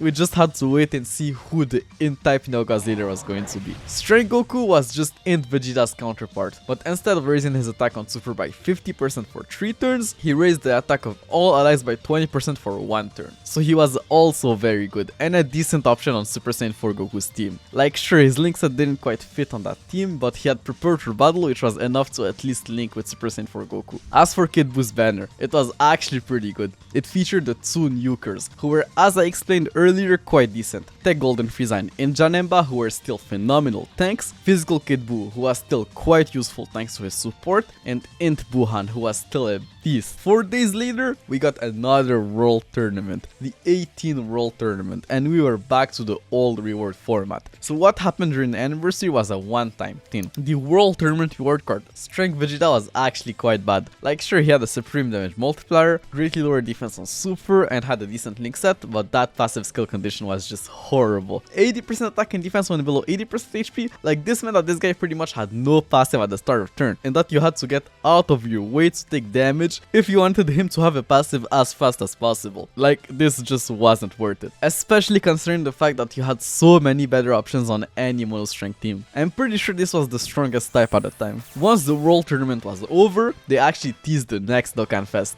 And wait, they actually teased 2 new units, meaning the month was going to end with a dual Dokkan Fest featuring a new Gogeta and a new Janemba. I can only imagine how hyped that was, because okay, yeah, now we're used to that, but at the time, if we take a look at the previous years, they didn't really do anything that crazy for Golden Week. Like, all they did the last year was release a special banner bringing back Strength Gogeta, which was very high for the time, obviously, but now it looked like they were going to release a brand new Gogeta. Like, that was just another level of hype. And if you don't believe me, Dokkan actually got top grossing just from the teasers alone. Like, bro, all they did was drop teasers and they instantly got top grossing the same day. They just dropped teasers, top grossing, like that, bro. Like, bro, tell me when was the last time that something like that happened? Like, just tell me, bro. Because I can't remember. The next day, they brought back the Arale celebration, like the banner, the Dokkan event, the story event, pretty much everything that came with that celebration last year. And at the same time, gave some Dokkan awakens to the free-to-play Arale and Kid Goku. They now both led their respective type for 77% HP, which actually made them quite good for Prime Battle events. They also got extreme damage multipliers and a bunch of ki and attack as their passives. Arale gained 4k and 4000 attack when above 30% HP, while Kid Goku got 2k and 6000 attack as the first attacker in the turn. So yeah, not bad free-to-play units, but like nothing crazy. 4 days later, and it was already time for the $150 million celebration. They gave everyone the second Gold Stone ever, which still had a very decent pool of characters, with Int Ultimate Gohan probably being the best one here. Thanks to the buff he got in the update 3.3.0, they have the stamina cost of the Prime Battle events, if you still didn't farm them, opened up all the past Dokkan events, but most importantly, it was time for the first ever Golden Week Dual Dokkan Fest, which was, like I explained earlier, extremely hype. In Super Gogeta, the Super Int Neogaz leader was, as you probably guessed it, phenomenal. He had an immense damage multiplier while lowering the enemy attack and defense on Super, an ability that was still very useful, a 120% star return attack buff, and just like Strength Gogeta, he was super effective against all types, which was now more useful than ever, because unlike his Strength counterpart, this guy's team cannot have characters of multiple types, so being effective against all types was a huge deal on a monotype team. This alone probably made Gogeta's team the best in the game, and that's not even taking into account the fact that this guy had the uncontested best unit in the game, LR Super Saiyan Gohan. But even if you didn't, Gogeta's link set was very good, so you could put pretty much any Saiyan character on his team and it would work. Funnily enough though, some people thought at the time that Strength Gogeta was stronger because of his higher stats due to his S tier potential system, but that was obviously not the case. I actually made the calculations for you guys and rainbowed with none of their links active under Neogaz leaders. In Super Gogeta had almost double the APT of his Strength counterpart. So yeah, this wasn't even close, bro. Not even close. Strength Janemba, the extreme Strength Neogaz leader, was also insane. Some would even argue at the time that he was better than Gogeta. He was pretty much Gogeta's reverse. Instead of being effective against all types, he had guard, but this time around he also had dodge. And if I'm not mistaken, I'm pretty sure this was the first unit ever to have built-in dodge chance in their passive. And as you already know today, dodge is just such a broken ability. So couple that with guard and you had the best tank in the game here. Well, at least below 50% HP, because yeah, Golden Frieza was still the good. But unlike Frieza, this guy also did damage. He had 80% attack built in his passive, which coupled with the fact that this guy greatly lowered defense on Super, made him a surprisingly not so bad offensive unit, especially for a tank. And bro, his team was just perfect. The Strength type had all the attack debuffers, like Strength Omega, Mega Rildo, or even Prime Idol LR Frieza. So you can already see where I'm going with this. You just couldn't take damage on his team, and it actually made some old units shine, like Strength Cell because he needed time to stack, time that he could actually get on Janemba's team. And that's not even mentioning Janemba's link set, which was phenomenal at the time. Like, he had all the good villain links, Brutal Beatdown, Fear and Fate, Big Bad Bosses, Shocking Speed, all the links that he shared with Strength Omega, by the way. So this only made him better with time, as you'll see. Strength Janemba also came with a new SR Janemba that could be awakened into an AGL Super Janemba, and even though not even close to being as good as his Strength counterpart, was not bad. He was a Rainbow Orb Changer that lowered defense on Super, and that shared Strength Janemba's amazing link set. So he was genuinely a unit that could run on Super 17's team, but most people at the time just used him as AC fodder for the other Dokkan Fest Janembas. Tech Pike Yuhan's Dokkan Awaken was, well, okay I guess, he now had a supreme damage multiplier and slightly higher start of turn flat stat buffs. But even though he could greatly lower attack on super, his stats were just too low for the time. And that's not even counting the fact that this guy had a 12 key multiplier of 130%. Like, he was usable, just nothing amazing. As for their banners, well, I'm just going to start off by saying that these guys got top grossing again. The day the banners dropped, like, just insanity. But I'm not surprised, their banners were just insane. They both had your typical 3 multis get 1 free discount, but for 150 hours this time around, which was 22 hours more than the last time that discount was available. And boy were the featured units insane. And Gogeta's banner brought back strength percent for Goku. He was seen by many players at the time as the best unit in the game, well, at least before Gogeta and Janemba came around. Tech Angels percent Goku, who was still very good, and Blue Vegeta and in Sword of Hope Trunks, who were pretty much must-runs on Gogeta's team, Physical Vegito Blue, who was still in the top 10, and Tech Beerus, who was not as good anymore but still a Dokkan Fest character nonetheless. Strength Janemba's banner brought back the Mask Saiyan, who was still a decent card, Physical Final Form Cooler, who was before the dual Dokkan Fest definitely a top 3 unit in the game, Tech Merge Zamasu and Physical Goku Black, who were still decent units, and Strength Cell and Strength Omega, who were both now better than ever on the Janemba's new leader skill. The month of May started with the second part of the 150 million download celebration. It brought back the Battle of Gods story event with some new Dokkan awakenings, the potential orb events were available daily,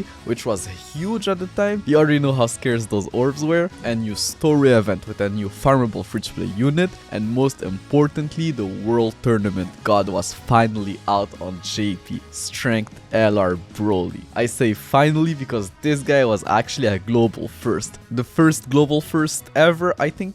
Nonetheless, as for the new units and awakenings, Tech Whis was actually a decent awakening. He lowered attack on both his super attack and passive, while having a 50% chance of stunning the attacked enemy for 1 turn, so a pretty decent debuffer. He also shared 2 key links with Tech Paikuhan, another debuffer, so if the enemy could have his attack lowered, those two together were actually a pretty nasty rotation. In Super Saiyan God Goku was also pretty decent, like they didn't give him much, but they improved his biggest weakness, which was the restriction on his passive. It went from 50 to 30% HP, which was huge. The only problem is that he got Shattering the Limit instead of Fierce Battle. Like, he didn't really need the key, since he had Over in a flash and could be ran on Gogeta's team. Like, the attack from Fierce Battle would have just been way better, but he was still a decent unit.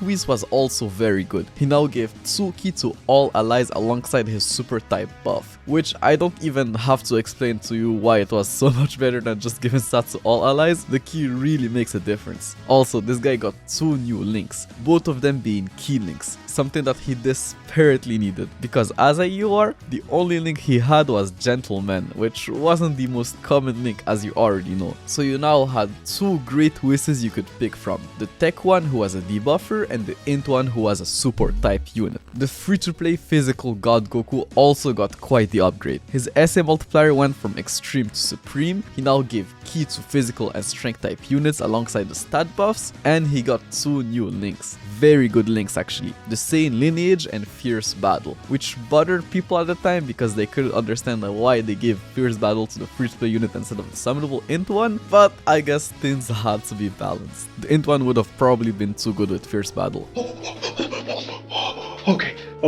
Okay. This is not a drill. Today we got something interesting and global that blew all of us away. Nobody saw this coming in a million years. We got something exclusive that's only on global right now. Legendary Summon is now on, guys. I don't know what's going on right now. I can't even do my proper introduction. What is this? It's Broly. LR Broly. Legendary Summon LR Broly! Legendary Summon SSR Broly can become an LR through Dokkan Awakening. And he's summonable and he's a featured unit, meaning his rates is about the same as any other featured unit that comes out in every single banner. What? Now as for LR Strength Broly, that guy was just a monster. Just like the other summonable LRs, he pretty much just got the whole game. His leader skill was pretty decent, since you were now able to run one of the best tank in the game, Strength Janemba, and one of the hardest hidden TUR, Strength Super Saiyan 4 Goku, on the same team. Like, it wasn't anything crazy, but it was still like a very cool thing to do. Like, his leader skill was probably the least impressive thing about that guy. He had an AoE as his 12th key, an insane 80,000 attack buff on super, and an additional super attack as long as you were able to at least super once with him. And you already know where I'm going with this. That guy was just a world tournament monster. His flat stat buff meant that his stats weren't affected as much by the lack of a second leader in the world tournament. The fact that his AoE was on his 12th key meant that you were able to AoE super quite consistently with him, but most and foremost, that guy could super twice, meaning that he absolutely cleared in the world tournament. Thanks to him, people were finally able to beat those high world tournament stages with ease. But it's true that just like his Dokkan Fest counterpart, that guy lowered his defense on super, but he just did so much more damage that it wasn't as much of an issue. Like, excluding some Dokkan events, I'm pretty sure nothing in the game could survive 2 supers from that guy. Talking about his Dokkan Fest counterpart, people were mad that LR Strength Broly was just a straight up upgrade from the Dokkan Fest. Like, he had the same kit, just better, and that meant that if you pulled the LR, the Dokkan Fest was now completely useless, since not only did they share the same name, they also shared the same type, and this was before the same name update, so you couldn't run them both on the same team. Some people went even as far as to say that the Dokkan Fest should have Dokkan awakened into the LR. Like, that's crazy. There was no way in hell they were going to do that, especially with Toshi as the game producer. But hey, at least his super attack was farmable, and they did give him his own banner, because yes, Broly was the first summonable LR to be featured on a banner, so this was also the first ever legendary banner on JP, and bro, it was bad.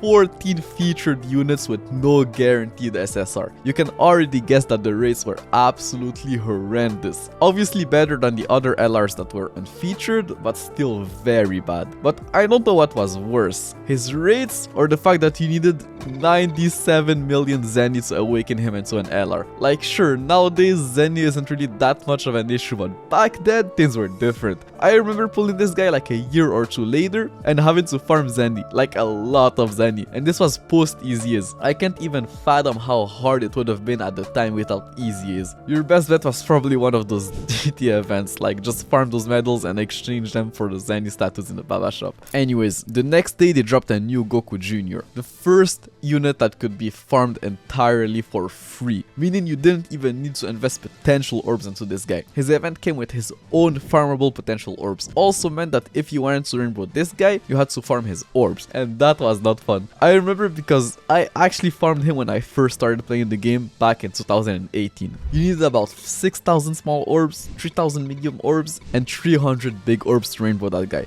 and each run gave you at best like around 100 small orbs, 60 medium orbs, or like a couple of big orbs depending on the path you chose. The big orbs were obviously the easiest to farm, but the small and medium orbs, bro, they just took forever. You had to run the event like 60 times, which actually, now that I think about it, wasn't that bad, but I guess the foreign part of the game really improved the following year, so for me that was like a horrendous grind at the time. His drop rate was also bad, even for the time being. I wouldn't even be surprised if you had like a 1% chance of dropping him, hence why his missions gave you 12 copies. Nonetheless, the important part is, was this guy good? Well, yes, he was. He was one of the best free-to-play units at the time. That supreme damage multiplier coupled with his 40% start of turn attack buff, that was actually an 80% attack buff most of the times, made this guy hit hard and quite consistently. And since defense wasn't as important at the time, unless you literally lowered your defense to 0 like Dokkan Fest Strength Broly, that minus 40% defense on super wasn't that much of a problem. Surprisingly, at the same time, GP got more top grossing rewards. Like, that was crazy. In the span of like 3 weeks, GP got top grossing rewards thrice. I don't even understand how did people still have money for Broly after Super Gogeta, but yeah, they just gave orbs and Elder Kais, so no stones unfortunately. The next day they also gave players some items that would have helped them awaken and train Goku Jr., like Zenny, awakening medals, and training items. So that guy was actually really just free. The next week they released a second Dokkan Battlefield, with obviously a lot of changes, mostly related to the difficulty of the event. What's going on, everyone? Talon back here, and today, well, it has has finally returned after 3 months. Few changes that I know of.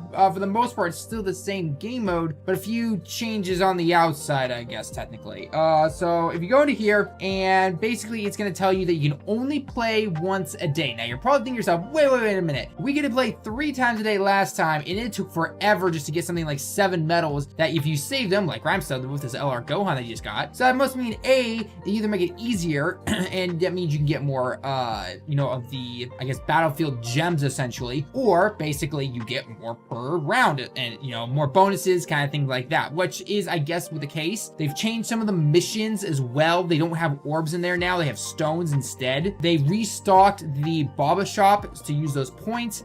Both androids now, Android 13, the tech and the intel one, can be awakened. Now, as for the 2 new awakenings that came with this battlefield, Tech Android 13 was actually pretty good for a free-to-play unit. He had a supreme damage multiplier and 4 ki and 70% attack when his ki was 8 or more. So you only needed 2 ki to super with that guy. He was like the extreme class version of Int Ultimate Gohan. The only problem though is that his grind was absolutely horrendous, like I explained previously. Int Android 13 was also pretty good. He now had a supreme damage multiplier, lower defense on super, which alone wasn't as good, but combined with his leader skill, he was very good against tech type enemies. He also did help out in Kid Buu quite a bit with his orb changing ability, and did some decent damage with his 50% start of turn attack buff. But yeah, you'll hear more about this guy later on, simply because of his leader skill. You could choose so many events with it, as you'll see. Nonetheless, a couple of days later, we got a new batch of monotype supports. Tech Tien was very good. He lowered attack on super, was tech, and had the over and a flash key link. So you already know that this guy was a monster on AGL's Percentry Goku's team. Even though you weren't able to get Gotenks 11 ki with him on rotation, the support type buff compensated for the overflowing ki, which is actually a crazy thing to say. But as you'll see later on, the amount of ki that guy gave helped him tremendously in the future. Tech Cell on the other hand was not as good. Like, he wasn't bad per se, but he just didn't have any crazy synergies at the time. Tech Cell wasn't all that anymore. Plus, they only shared like 3 links together, with one of them being Messenger from the future.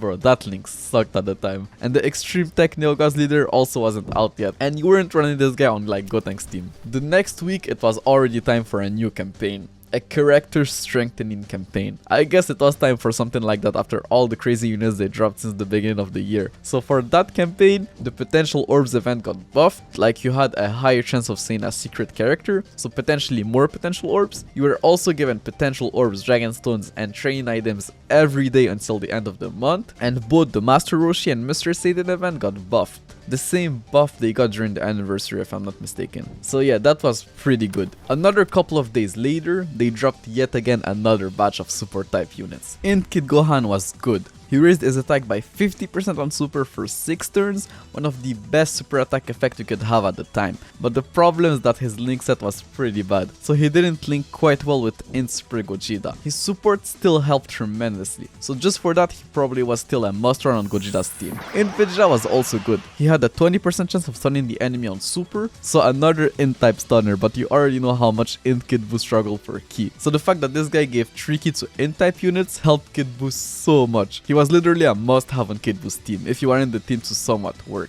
One thing worth pointing out about their banners is that Int LR Super Saiyan 2 Gohan was there unfeatured, and looking at the amount of unfeatured units, the chances of you pulling him were probably higher on that banner than the double race banner he was initially on. So yeah, a lot of people summoned just for him. The next day, we got another world tournament. The first world tournament since the release of LR Broly. The new world tournament trophy card was actually pretty decent. Tech Mr. Buu had a supreme damage multiplier, lowered attack on super, and was a rainbow orb changer that could also heal from rainbow key spheres obtained. So a very good unit to run on Angel Super Saiyan 3 Goku's team. Thanks to his rainbow orb changing ability, Goku could now dish out some very impressive numbers more consistently. As for the new awakenings, AGL Bardock was pretty good. He greatly raised attack on super for 1 turn, gave 2 ki and 30% attack to AGL and strength type units, so you're honestly a decent unit to run on AGL Super Saiyan 4 Vegeta's team. Tech GT Super Saiyan Vegeta was also decent. He raised his defense by 30% for 6 turns on super, and gained 90% attack below 99% HP, which was pretty much all the time. And since he had so many killings, supering with him was never an issue. So yeah, that guy was good. Tech tier list was not as good on the other hand, but still good. He had a 50% chance of stunning the attacked enemy on super, and gained 3 key and 60% attack and defense for 7 turns from his first appearance. That 7 turns was probably the worst part of his kit. Like, Dokkan events were starting to get pretty long, so you would see his passive wear out more often than not. And I could see that getting pretty frustrating, since that guy had like no passive at all past 7 turns, and if you weren't able to super with him, he was just dead weight. As for Int Super Saiyan Goku, yeah, he was good. He raised his attack by 50% on super for 6 turns, and gave Tech and Int type units 2 key and 25% attack and defense, so a very good support type unit to run on Super Gogeta's team. Strength GT Super Saiyan Goku was probably the worst one out of the bunch. Like, sure, he gave Allies 25% attack for 1 turn on super, and had the GT Link, which meant you could run him efficiently on Strength Super Saiyan 4 Goku's team, but that flat stat buff of 9000 attack and defense was just not enough. Like, without boring you with the calculations, this was equivalent to about 24% attack and defense under 2 Neo Gods leader. So yeah, not great. Nonetheless, before the end of the month, they teased the next Dokkan Fest, which looked like it was going to be a new Gotenks, physical Super Saiyan 3 Gotenks to be more precise, who got revealed the next day. And if you didn't know, the backlash that unit got was so big that they actually buffed him before release. The month of June started with the $160 million download celebration. We got some new login bonus rewards, as well as a new weekend strengthening event, where you could farm the awakening medals for every typing, and a brand new Neo Gods leader. Physical Super Saiyan 3 Gotenks was the super physical Neo Gods leader, a team that was decent, but the problem was that most physical type Dokkan Fests were extreme, so the only top tier card you had on that team was physical Vegito Blue. Thankfully, Gotenks was phenomenal, so he pretty much carried that team by himself. This guy had the same super attack mechanic as his tech counterpart, so 3 different super attacks, and if you didn't know, they showed this guy's details a day before he came out, and the outrage was so bad that they actually buffed him. Before the changes, this guy's 12 key super would sacrifice 7% of your HP, which was horrible since the guy was already a glass cannon. He loses 30% defense for 7 turns to gain a 60% attack buff, but before the changes, that buff was actually a 30% attack buff, so you could already see why people were pissed. But yeah, after the buffs, that guy was very good. He massively raised attack on his 11 key super while doing immense damage to the enemy, while also having a massive 180% attack buff for his first 7 turns. That meant that this guy was just the hardest hitting TOR in the game. I think this was the first TOR to be able to launch 2 million attack stats quite consistently. Well, that's if you managed to hit his 11 key super, which wasn't an easy thing to do since that guy had 2 very powerful key links that he shared with physical Vegito Blue, so you didn't want to link them together.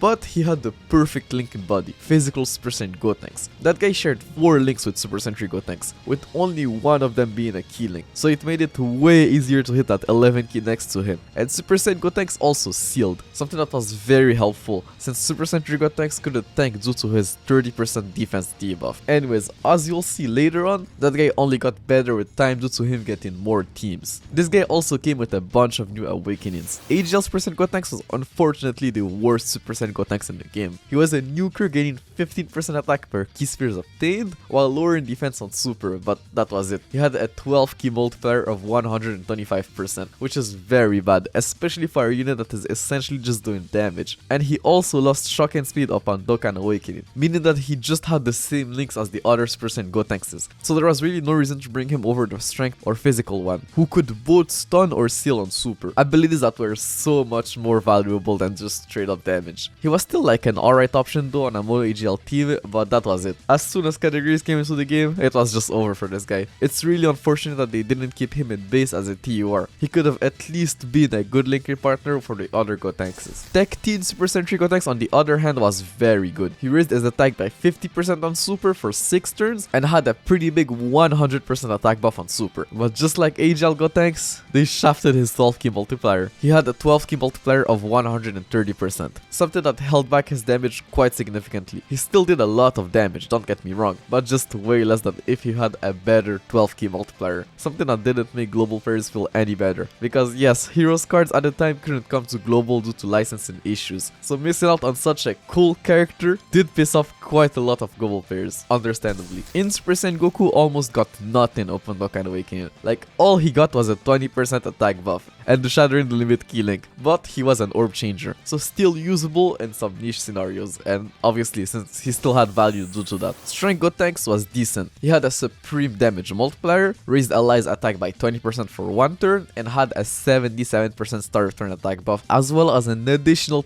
23% attack buff in the first slot, a buff that was unfortunately not calculated separately, so it was only a 100% attack buff in the first slot, which was still very good, but the problem with that guy is that he didn't have the prepared for battle key link, and Strength Super Goku's team was kind of built around that key link, since it was the second most shared key link alongside Strength type GT units, but he did get a good spot on Super Saiyan 4 Gogeta's team once he came out, but we'll talk about that later on. As for Gotenks banner, it was probably one of the weakest Neogas banner to date. It only had 2 other Dokkan Fests, made Physical Vegito Blue and Text per Century Gotenks, 2 units who were still very good, but that was it. If you were playing for some time, you probably already had all the other Gotenks with dupes. 5 days later, they re-released the Dragon Ball Heroes banner on JP. Like, obviously they weren't going to awaken an old Heroes character without giving people a way to pull him. At the same time, they also brought back the trophy card Adult Gotenks as login rewards. So you're telling me that this guy was given out on JP twice so far, but never even came to global once? That's just brutal, bro.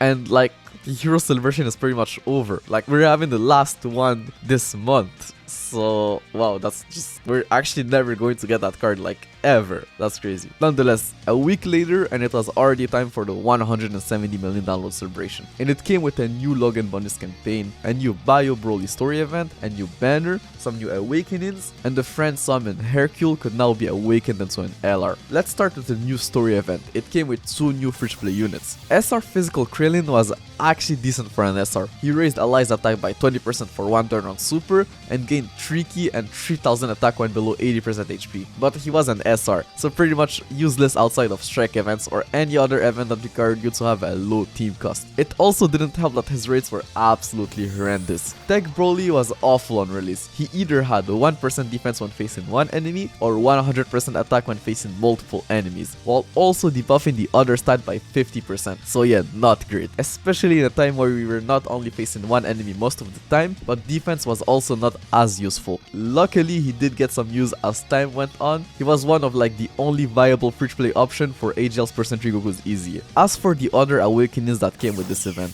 AGL's percent Goten was quite decent on a mono AGL team. He raised his attack by 50% for 3 turns on Super and had an unconditional 90% start of turn attack buff, so an all-around decent card. Physical's percent Kid Trunks had a similar kit. It's just that his attack buff wasn't at the start of turn, it was on Super. It was also 10% higher, so this guy was seen as better than Goten, since super attacks were not an impossible thing to achieve anymore. You were super in most of the times with your characters now, so this guy just had a higher attack buff 99% of the time. The new banner featured them both, including 3 new units. Text percent Kid Trunks was actually quite decent. He raised allies attack by 20% on Super for one turn, had an 80% attack buff at the start of turn, and had 40% damage reduction when his guard was activated. That made him like a staple against any AGL enemies, and an SBR beast as you'll see later on. In's percent Goten had the same super attack effect and start of turn attack buff, but instead of gaining damage reduction whenever his guard was active, he had a 50% chance of reducing the damage he received by 40%. So he was a little bit more versatile than Trunks, but less consistent. And you already know how frustrating using a unit that has a 50% chance to guard is. So yeah, that guy was definitely worse than his Trunks counterpart. Strength Android 18 was quite good. She raised her attack by 50% on Super for 6 turns, had a 50% start of turn attack buff, and an additional 50% attack and defense when above 50%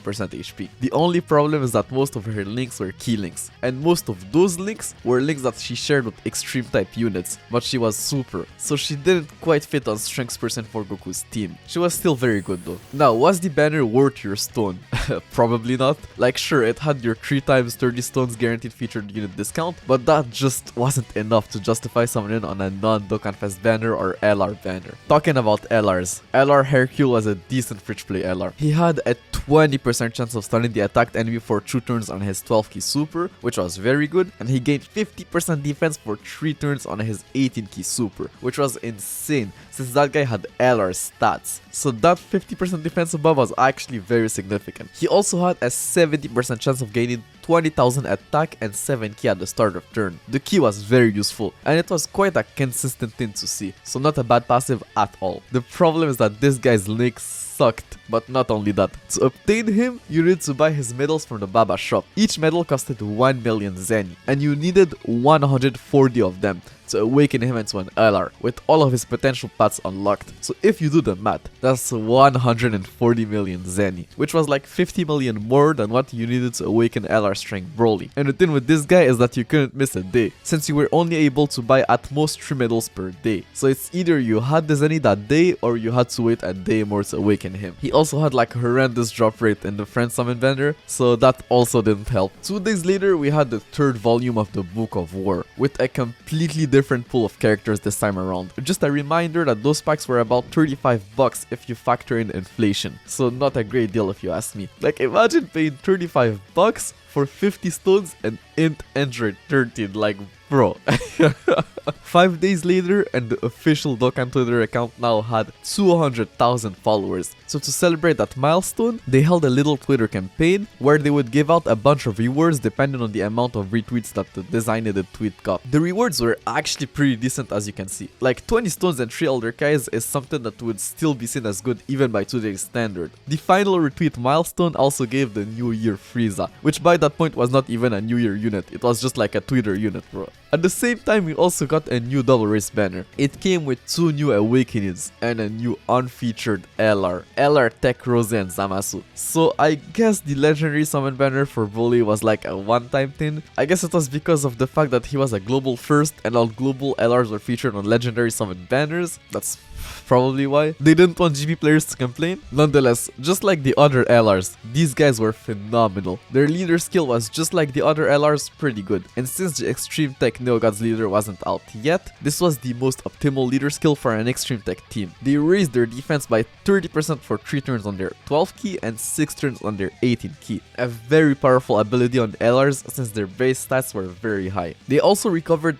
15% HP at the start of turn, which was very good on longer events. This ability alone turned the boss rush event into a complete joke, as you'll see later on. They also gained 30% attack per attack received, up to 120% attack. Like a 120% attack buff on an LR was nothing to laugh at. But what really made these guys shine was their link set. Unlike the other extreme type LRs, these guys had a very good link set, sharing at least 5 links with all of the other Zamasus or Goku Black unit in the game at the time. And if you were a Giga well, their TUR was also pretty decent. Like it had a different name and shared 6 links with the LR. Like bro, just imagine recovering 25% HP at the start of turn and having 2 units that could tank pretty well while doing an insane amount of damage after a couple of hits. Like this was probably one of the strongest rotation in the game. As a matter of fact, that rotation was so strong that people who were lucky enough to pull a dupe were wondering whether it was worth to keep a copy as a TUR or just unlock the bottom path for the LR.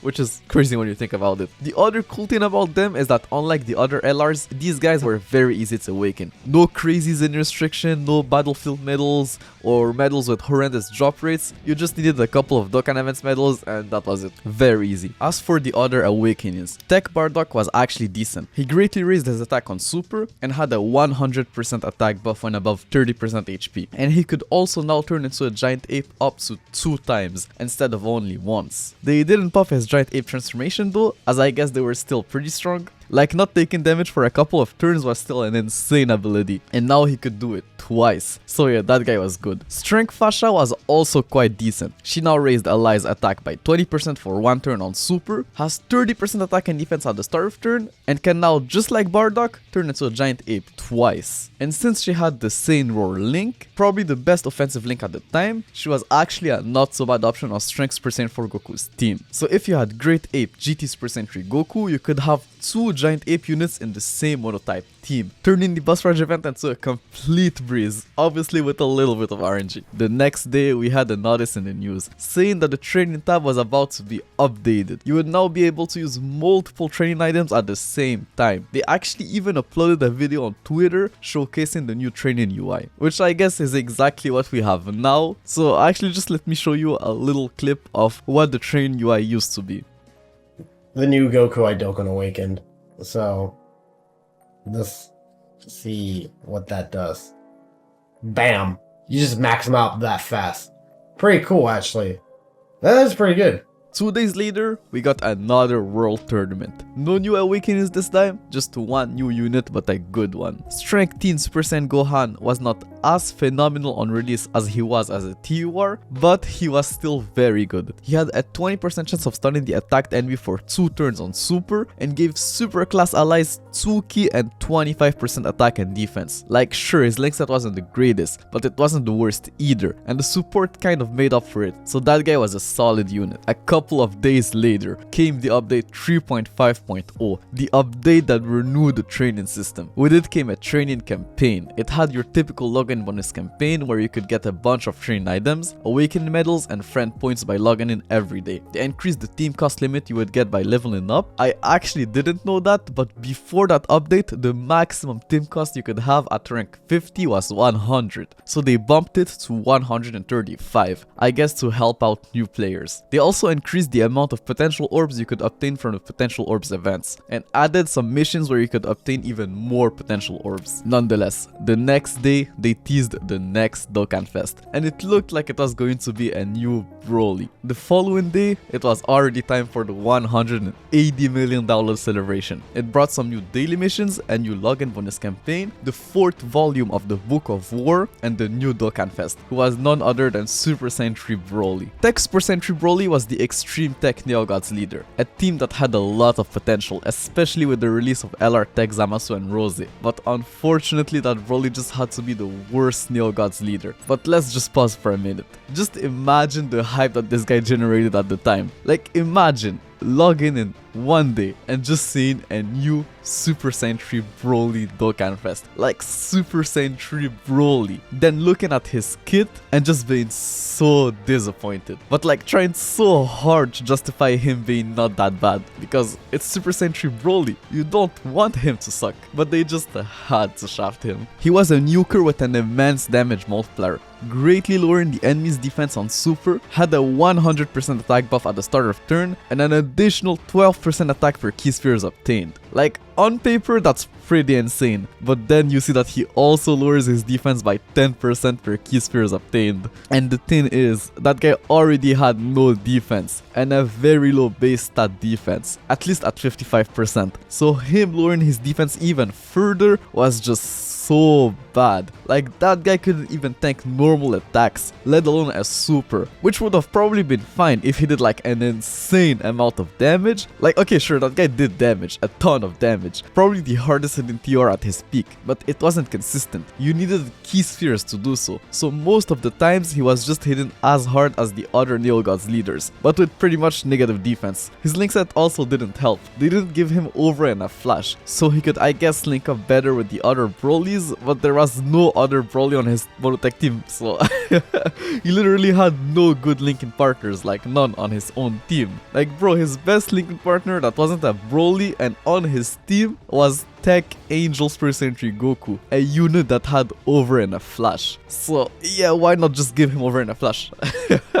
Like that guy was just poorly designed. But he did make somewhat of a comeback on Super Saiyan 3 Bardock's team, but we'll talk about that later on. Broly also came with 3 new Great Ape Awakenings. AGL Vegeta was not great. Sure, he had a supreme damage multiplier and could transform into a giant ape twice, but that HP restriction just sucked honestly. And that link set was so bad. Like his best linking partner that was also AGL was the UR Great Ape Turles, but I guess his awakening only required 3 Nappa medals from the Saiyan Warrior Story event, so for how easy he was to awaken, I guess he wasn't that bad. Strength Raditz was actually way better. He, just like Vegeta, could now transform into a giant ape twice, but he had a nuke passive, gaining 12% attack and defense per key spheres obtained. Actually the exact same passive as Tech Perfect Cell, and he actually linked pretty well with Strength Fasha, another giant ape unit that could also create key spheres. So unlike Vegeta, that guy at least had a decent partner, even though his link set also wasn't the greatest. Physical Kid Goku was also okay, like he had an unconditional 80% start of turn attack buff and could now transform into a giant ape unit twice,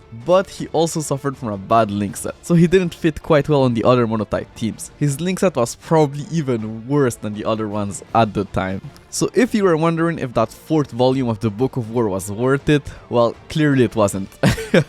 Unless we're like a big fan of the giant ape units. Broly's Dokkan event also brought a new Dokkan Awakening for the free-to-play physical Broly that you could farm from the previous Broly Dokkan event. Physical Super Saiyan 3 Broly was actually a very good free-to-play unit. He had a supreme damage multiplier and Tricky and a 70% attack buff at the start of turn. A very decent passive at the time. The only problem with that guy was his link set. Like, it sucked, bro. Formidable Enemy and Hardened Grudge were pretty much non-existent links. And Limit Breaking Form was a link exclusive to Super Saiyan 3 characters. But that's literally the only link he shared with other Super Saiyan 3 characters. So yeah, that guy just had a poorly designed link set. But he was free and had the Fierce Battle link. So I guess there was that. As for Super Saiyan 3 Broly's banner, it featured Masked Saiyan, who was still a very good unit, Tech Merge Zamasu, who just got better with the release of LR Zamasu and Rosie, Tech Golden Frieza, who was still a phenomenal tank, Tech Cell, that was still a decent nuker, Tech Final Form Cooler, who was also still good, and Tech Buff Boo, who was okay, I guess. So yeah, decent banner. Nothing crazy, but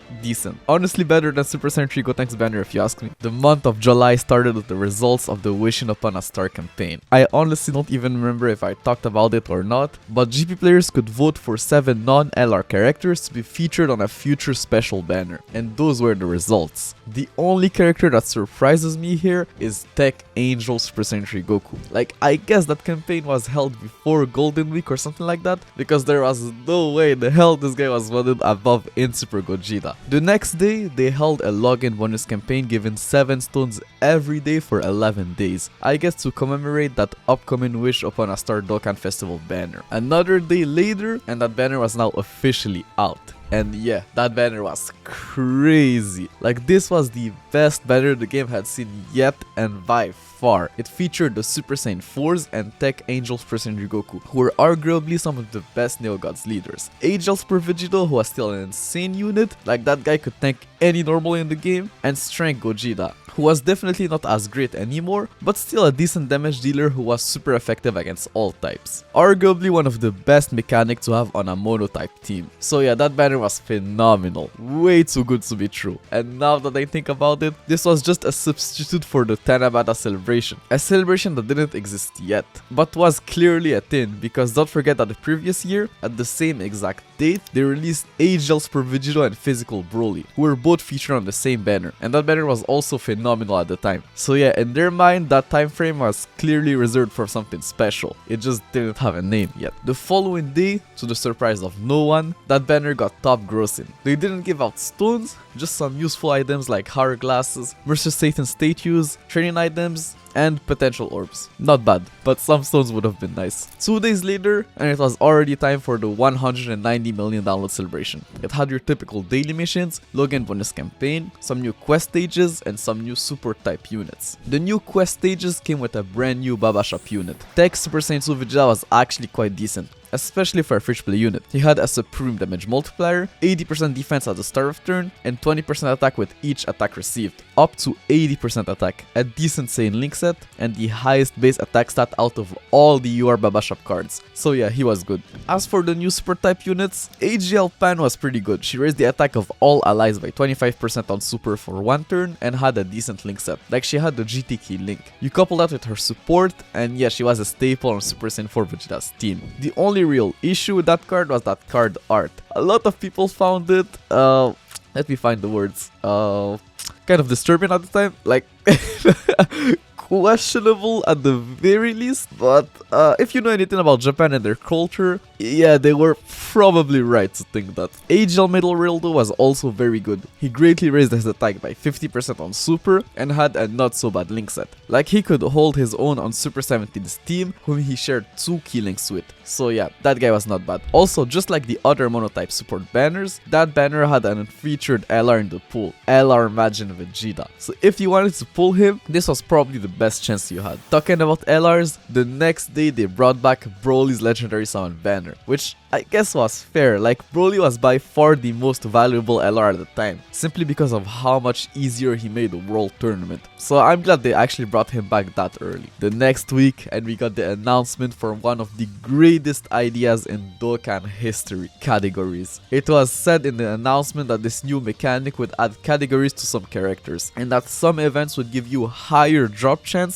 if you brought characters of that specific category. The example they used here is the Peppy Gull category, increasing the drop chance of Turtle Shell in the Master Roshi training event. They also said that leader skills that would strengthen characters belonging to a specific category were planned to appear, so people already knew that the new meta was right around the corner. At the same time, we had a countdown login bonus campaign for the $200 million download celebration. Like bro, at the time they were trying download celebrations like it was nothing. Just that year alone we had like 10 download celebrations, bro, it's crazy. Anyways, 4 days later and it was already time for the update 3.6.0, the update that introduced the categories into the game. At the time there were also 2 categories in game, the Peppy Gull category increasing the drop rate of the Master Roshi Turtle Shell event like I said earlier, and the World Tournament category increasing the drop rates of the Hercules Zenny event. They also released a new Universe 6 banner. It had 1 guaranteed SSR per multi-summon and introduced 2 new units, Kel and Caulifla. Angel's percent to Caulifla was actually really good. She almost had the exact same leader skill as Tech Mask Saiyan, she just gave 2 key instead of 3. She raised her defense by 30% on super for 1 turn, had an unconditional 70% attack at the start of turn, a high chance of dodging attacks, and a medium chance of countering dodge enemies' super attacks. Literally the same mechanic as the Super Saiyan 4s. So yeah, she was like a mix of Mask Saiyan and Angel Super Saiyan 4 Vegeta. So a very decent unit. And this was as an SSR, so people were already speculating that her TOR was going to be crazy. Physical Kel on the other hand was not quite as good as Caulifla. She had an immense damage multiplier, which was insane for an SSR, coupled with a 100% start of turn attack buff, and an additional attack that had a high chance of becoming a super attack, so she could dish out a lot of damage. But obviously to balance things out, she lost 30% defense with each super within the same turn. Those 2 girls also came with some new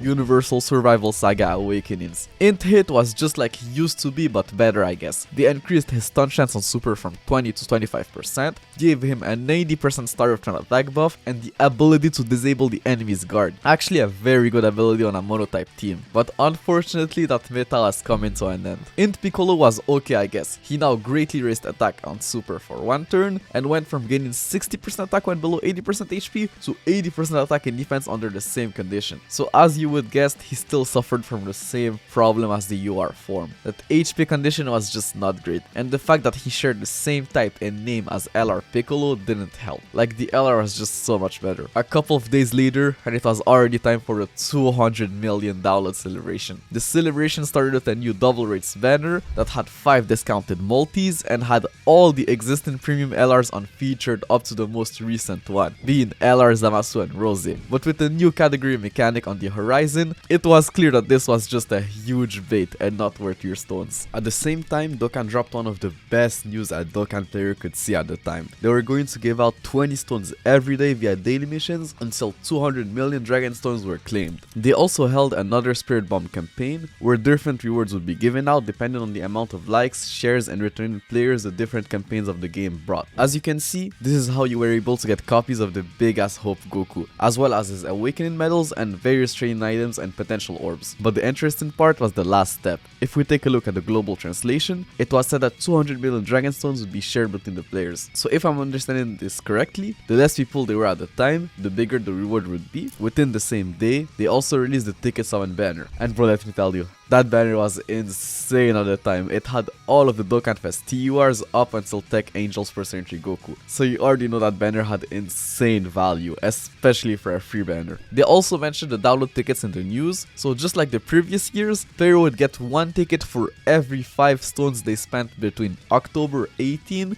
2016 and July 21st, 2017. At the time we were given tickets directly instead of memorial stones for those who didn't know. We also got a new fully farmable Fridge Play unit and the awakening of the first year anniversary Spirit Bomb Goku, aka Big Ass Hope Goku. Tech Bulma was actually very good for a Fish Play unit. She recovered 7,777 HP per Rainbow Key Spheres obtained and had a great chance of reducing damage received by 50%. So she was a very good tank and utility unit. People didn't really see it at the time and quickly jumped to the conclusion that she sucked at the time since she did no damage, but as soon as defense became important, that girl just became one of the most valuable free-to-play units in the game. Agent of Super Saiyan Goku was just a trophy card, but a good one nonetheless. He raised all allies attack by 20% for one turn and gained 10% attack and defense per key sphere is obtained. Like, he wasn't anything crazy or anything worth putting your orbs into, but a cool card nonetheless. The month ended with the announcement of the first ever versus campaign between GP Dokkan and the rest of the world. It was said that the winners would get pink shirt Vegeta, while the losers would get a Yamcha card.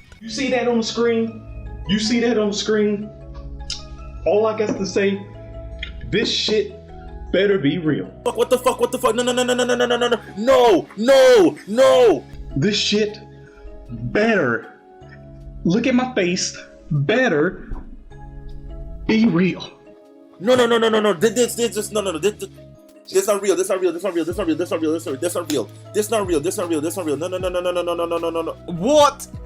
What? I'm speechless. I am speechless. No, I am speechless. Deep Z Space dropped the bombshell. Big bombshell. Everybody has been wanting this card. Everyone. We're talking about Super Saiyan 4 Gogeta and a new Omega Shenron. Yes, new card stuff are coming. Super Saiyan 4 Gogeta and Shenron coming to global.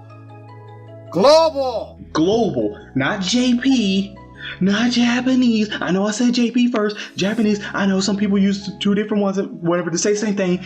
It's not Japanese Dokkan Battle League. It's global.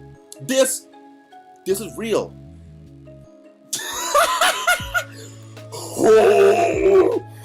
Super Saiyan 4 go. Super Saiyan 4 Gogeta. Oh, and it's a global leak.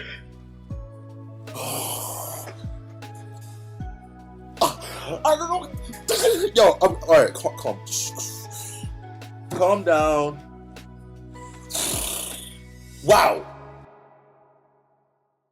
The month of August started the results of the first ever VS campaign, and as you already know, the Japanese version won. I guess they really wanted that pink shirt Vegeta trophy card, but the crazy thing is that it wasn't even that close. They won by almost 1 million points. Like, honestly, this might have just been rigged, because I can see how one country can just beat the whole world. Maybe Dokkan wasn't as popular worldwide back then, or maybe the global players really wanted that Yamcha trophy card, so they intentionally lost, but I doubt it. At the same time, 2 new Dokkan Fests were teased, so a new dual Dokkan Fest was right around the corner, and those 2 new characters were none other than Omega Shenron and Super Saiyan 4 Gogeta. The crazy thing is that both units were also teased on global, so that meant that this was going to be the first celebration ever to happen on both global and JP at the same time. They both came the next day and were the first units ever to lead categories. But before we dive into their kits, these guys were leaked a week prior. I guess back then they cared even less about data downloads. Like, I don't think they knew that people were able to data mine, or I don't know. But yeah, Omega and Gogeta were in the game files a week before the release. And from what I could gather, people were very hyped, obviously, but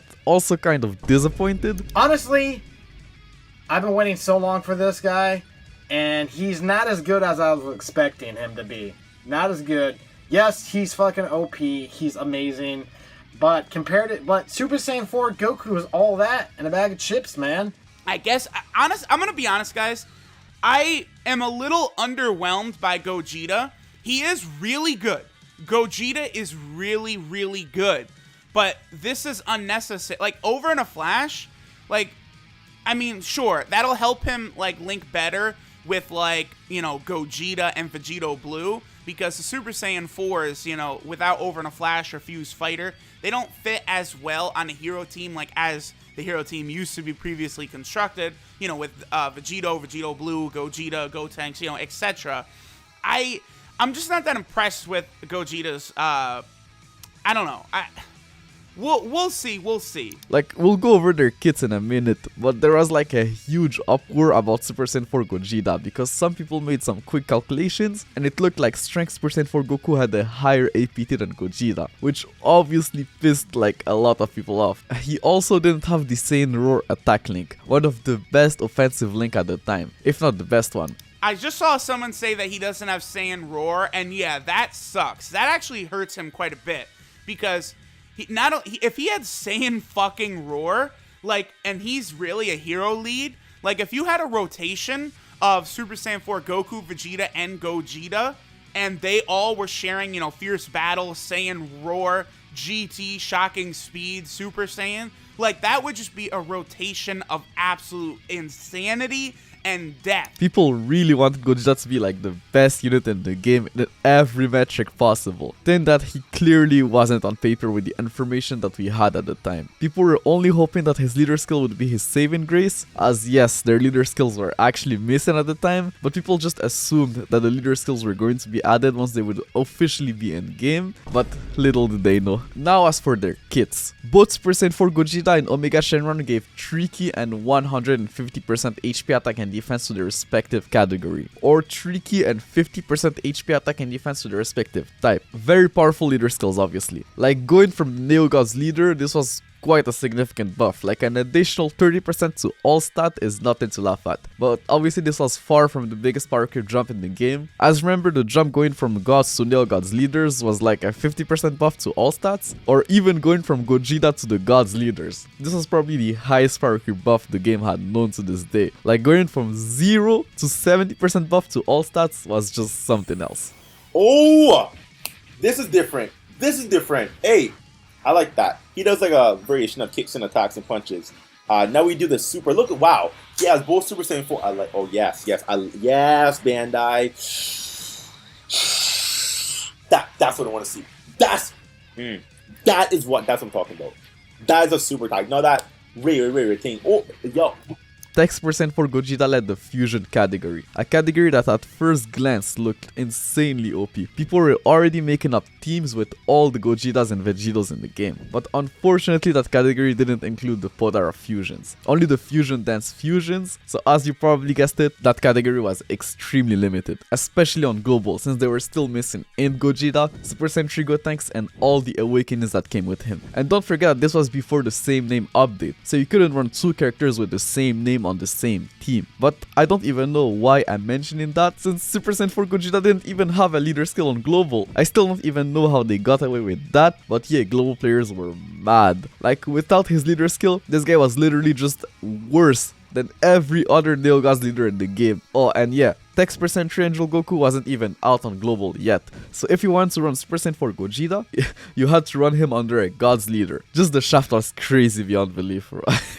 Like, bro, I can't even fathom how mad I would have been at the time if I was playing Global. But yeah, Gogeta was still like a decent unit. He was a category leader after all. He greatly raised attack and defense on Super for one turn, meaning he could get pretty tanky post Super. Couple that with his 120% start of turn attack buff, and he was also doing some decent numbers. He also had a great chance of dodging and countering his enemy's super attacks. That's like more than twice the chance of the other Super Saiyan 4s. That ability alone probably pushed this guy to the best unit in the game contender. He also debuffed extreme class enemies attack and defense by 20%, an ability that people took for granted at the time, but as you'll see later, this might have just been the best part of his passive. As for his link set, well, like I said earlier, people didn't like the fact that he didn't have Saiyan War or Prepared for Battle, but outside of that, his link set was pretty decent. He had all the key links that would make him link well with the other fusion characters. Physical Omega Shenron led the Shadow Dragon Saga category, a category that was even more limited than the Fusion Dance category. It was crazy, but we'll go into more details when we'll talk about the Shadow Dragon Saga Super Battle Road stage that came not so long after. Omega Shenron was just like a more offensive version of Super Saiyan 4 Gogeta. He greatly lowered defense on Super, had the same start of turn attack buff as Gogeta, but unlike Gogeta, he debuffed all enemies and not just the extreme class enemies, which was insanely valuable in Super Battle Road, as you'll see later on. But what made him better offensively was that additional attack that had a 10% chance of becoming a super attack. Something that doesn't look that impressive on paper, but the thing is, that guy had a phenomenal link set and a crazy linking partner being Physical Sin Shenron, whom he shared 6 links with. Something that was insane at the time. Like, one of the best link synergies we had at the time was Strength Percent for Goku with GT Percent 3 Goku, and they shared 5 links together. So yeah, that rotation was one of the strongest the game game had known so far. Actually, some guy made an APT tier list around that time, ranking the hardest hidden units in the game, and physical Omega Shenron was the 4th hardest hidden unit, just behind in Super Gogeta, LR Strength Broly, and LR in Super Saiyan 2 Gohan. So yeah, on paper that guy was insane. Now the question is, who was better, Gogeta or Omega? And the answer was simple, in Super Gogeta. Okay, no, but seriously, reading all those posts about the $200 million celebration just made me realize how much in Super Gogeta gapped the other TURs in the game at the time. Like, offensively, this guy was just a beast, and his team had the hardest hidden unit in the game. But jokes aside, I think that the general consensus at the time was that they were both very good, but Omega Shenron was like slightly better since he had like a higher APT, and that was pretty much all that mattered at the time. As for their banners, while on global they weren't great, but on JP, oh god, those banners were insane. Gogeta had all the fusions Dokkan Fest featured, meaning both Super Gogetas and Super Saiyan 3 Gotenks. Like, that alone made that banner insanely valuable, since in Super Gogeta was still seen by many players at the time as the best TUR, and physical Super Saiyan 3 Gotenks was still very good, definitely one of the strongest Neogods leader, and since his initial banner wasn't that great, I'm sure a lot of players skipped him on JP, and bro, even if you didn't pull the shiny new Neogods leaders, their old counterparts were still decent and definitely runnable on their Super Saiyan 4 Gogeta's new fusion team, especially if you were a new player. The banner also featured physical Super Saiyan Gotenks, who was one of the best regular SSR character at the time. But I saw some people debating whether it was worth it running him on Super Saiyan 4 Gogeta's team, since you didn't want to seal the enemy super so that Gogeta could counter them, but that conversation was over as soon as SBR was a thing, since that Gotenks was just a must there. Omega's banner was also pretty good. Like, sure, he didn't feature any of the units you would actually run under his first leader skill outside of like physical Shinchan run, his best linking partner, but it did feature some pretty decent extreme class units, like physical Final Form Cooler, Agel's Percent Rose, and even though they were some of the weakest Neogods leaders, Agel's Per 17 and In-Gate Boost still gapped like the rest of the game outside of like the other Neogods leaders and LRs. So yeah, that banner was good. Both banners also featured new SRs that could be Dokkan awakened into decent support type units, but well, only on JP. Those two units came in November for global. Physical GT's Percent Goku was actually pretty decent. He raised all allies attack by 20% on Super and gave Tsuki and 25% attack to tech and physical type units on rotation. And the cool thing about him is that he shared 5 links with Tech Percent for Gogeta. So if you were fortunate enough to pull both Omega and Gogeta, you could run them both under Shenron's new leader skill, and they just worked so well together. But for the most part, this guy was actually just SA fodder for Strength GT's Percent Goku, who was an all-around just better unit. AGL Omega Shenron was also pretty good. He lowered the enemy's defense on Super and gave Tsuki and 25% attack to AGL and Tech type allies. But since he shared the same name as the new Dokkan Fest, you were almost never running this guy unless you didn't have his summonable counterpart, or if you want to run a mono AGL team. He actually was quite decent though on a mono AGL team. Like, he had the exact same link set as his Dokkan Fest counterpart, which was like a very good link set, but just like the other summonable SRs, this guy was mainly just SA fodder for the other Omega Shenrons. 4 days later, and it was already said in the news that the number of Dragon Stones acquired worldwide reached 200 million. So the special Hercule daily missions giving out 20 stones every day would end that very same day. So some very sad news for the people who got shafted. In the following days, Dokkan re-released upgraded versions of the support type units banners. Those banners now gave 2,800 potential orbs as well as an Elder Kuiper multi-summon. Like, that's insane. Oh, and also the units you would acquire on that banner were also going to be fully leveled up. It doesn't seem like much nowadays, but back then this was kind of a big deal, especially if you were a newer player. Like, resources weren't as scarce as the old days, but definitely more than today. The AGL Tech and Int type banners were pretty good, especially the Int one, since it had Int Super Saiyan 2 Gohan unfeatured, probably the best unit in the game at the time. As for the Strength type banner, it was actually the first ever Strength type support type banner, so it introduced 2 new support type units. Strength Super Saiyan Kaba was decent, he raised his attack and defense by 30% for 3 turns on Super, probably one of the best super attack effect you could have at the time, and bro, he was Strength. So you already know the only thing people were thinking about is how he was going to juice up Super Saiyan 4 Goku to oblivion, which he did if you were lucky enough to pull him. Strength hit had a 20% chance of stunning the attack enemy on super for 2 turns. So actually not a bad super attack effect. But his link set didn't really work that well with the other extreme strength units though. At least the support he provided was enough for him to be decent enough on those teams, especially on LR Broly's World Tournament team. LR Broly, who was actually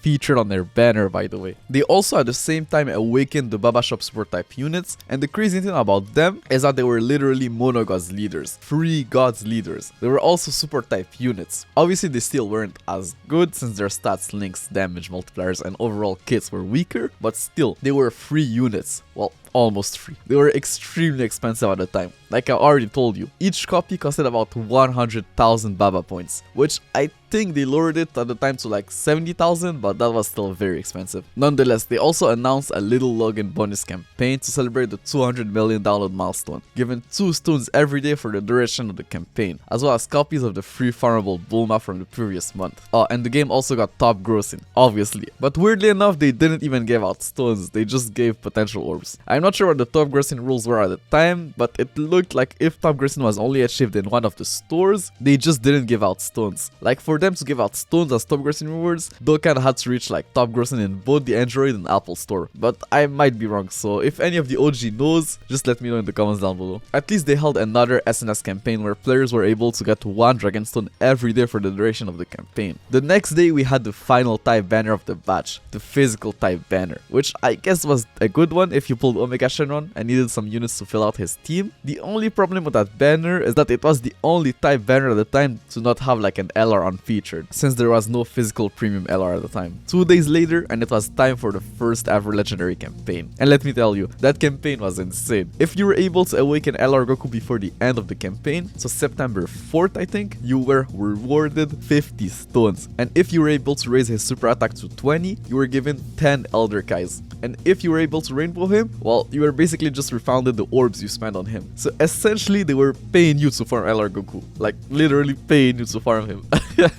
That's crazy. And obviously they made things easier for you, or else anybody was going to farm this guy even for 50 stones. Like you guys know the history. So for the duration of the campaign, the tech type potential orb event was open every day. The stages of the Prime Battle Goku event had their stamina cost cut in half. They removed the 100 cost limit of strike events. They also cut in half the stamina cost of strike event stages, so it was actually your best time to farm them if you haven't already. They increased the character experience you would get from strike events, so you could generally level up characters there. They doubled the drop rates of strike events awakening medals and increased the drop rates of the strike event characters. And finally, all the extreme class strike event stages were now open from Friday to Saturday, and all of the super class strike event stages were open from Saturday to Sunday. So quite the campaign as you can see. The next day they announced in the news that the 7th step of the Spirit Bomb event was achieved. And if you remember, it said something about sharing Dragon Stones with players. I thought that they were literally going to distribute 200 million Dragon Stones within the players, so that for example if the game had 10 million active players at the time, everyone would be rewarded 20 stones, but no, it just meant that the Hercule missions were going to be back soon, which was actually better than what I had in mind. But unfortunately, I'm pretty sure the discounts on the worldwide banners were already over. In any case, 20 stones every day is 20 stones every day.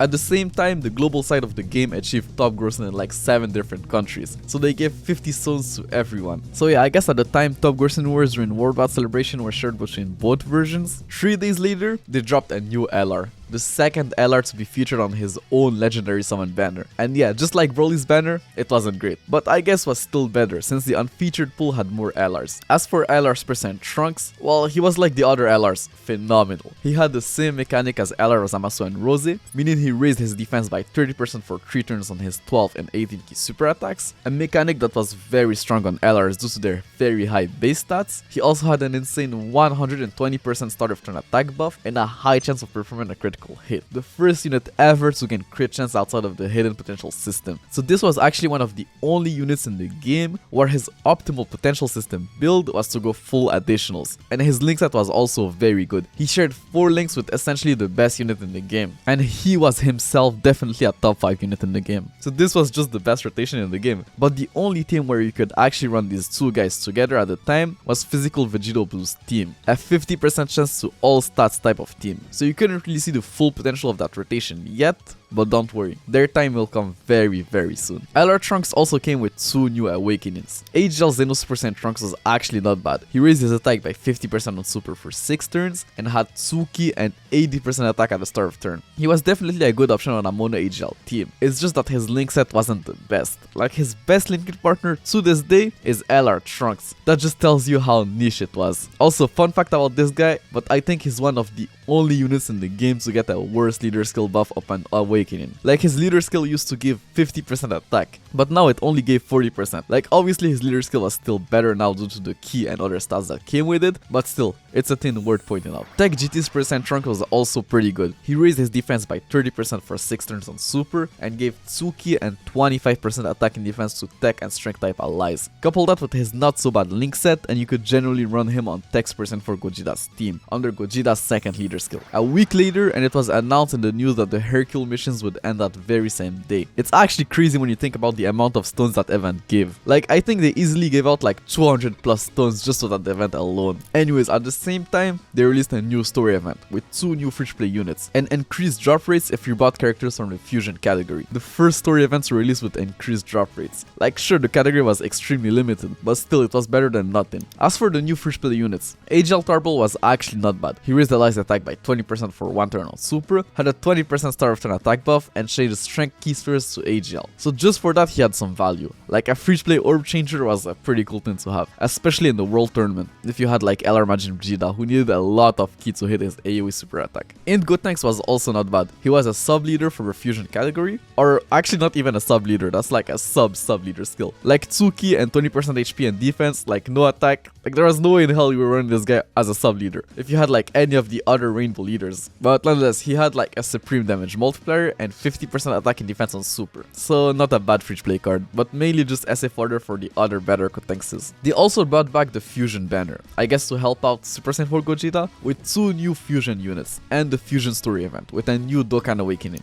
Barlot was actually not bad. He greatly raised his attack for 1 turn on Super and gained 50% attack and defense per key spheres obtained. So a very decent nuker that could hit very hard with a couple of key spheres. And bro, the fusion category was so limited. This guy was genuinely one of the best options you had there. In Salza was okay, I guess. Like, he had 70% attack and defense at the start of turn with a high chance of gaining an additional 30% attack and an additional high chance of recovering 10% HP at the start of turn. But the problem was his link set. He had a mix of Cell and Frieza links, so he could share 2 to 3 links next to Frieza or Cell. But you couldn't really get the best out of him on a team solely focused around Frieza or Cell. He still wasn't bad though, just nothing that could actually help out the current teams in the game, and more of just like a fun filler unit. Physical Weirus on the other hand was much better. Like, he was a double orb changer, a very powerful ability, since it meant that this guy was actually like a consistent orb changer. Like, if you had him on rotation, you were guaranteed to be able to pick up a bunch of physical key spheres. He also had 50% attack and defense at the start of turn. Not the best buff, but not the worst either. And sure, his link set was 1 ki, but you could still run him on Super Saiyan 4 Gogeta's team, since he had shock and speed and fused fighter. So he literally had 4 ki next to Super Saiyan 4 Gogeta. They also brought back the Logan bonus Tekka card if you missed him. Like, he wasn't good, but a cool trophy card to have, I guess. They also held another Shenron Wishes Twitter campaign, where people could vote for a wish. I'm pretty sure the wishes were the same as the last time, so Zenny statues, potential orbs, hourglass medals, and I guess copies of the Twitter Frieza. 4 days later, and they showed the results of the campaign. Obviously, the option that had the most amount of votes was the potential orb 1, so just like last time. So they gave everyone 2,525 potential orbs. 2 days later, and the next Dokkan Fest was teased in the news. A new Ultimate Gohan, which also meant a new category. The month of September started with a new Dokkan Fest introducing a whole new category into the game, Hybrid Saiyans. And let me tell you, that team was probably one of the best the game had ever known. Unlike the Shadow Dragon Saya category or the Fusion Dance category, that team had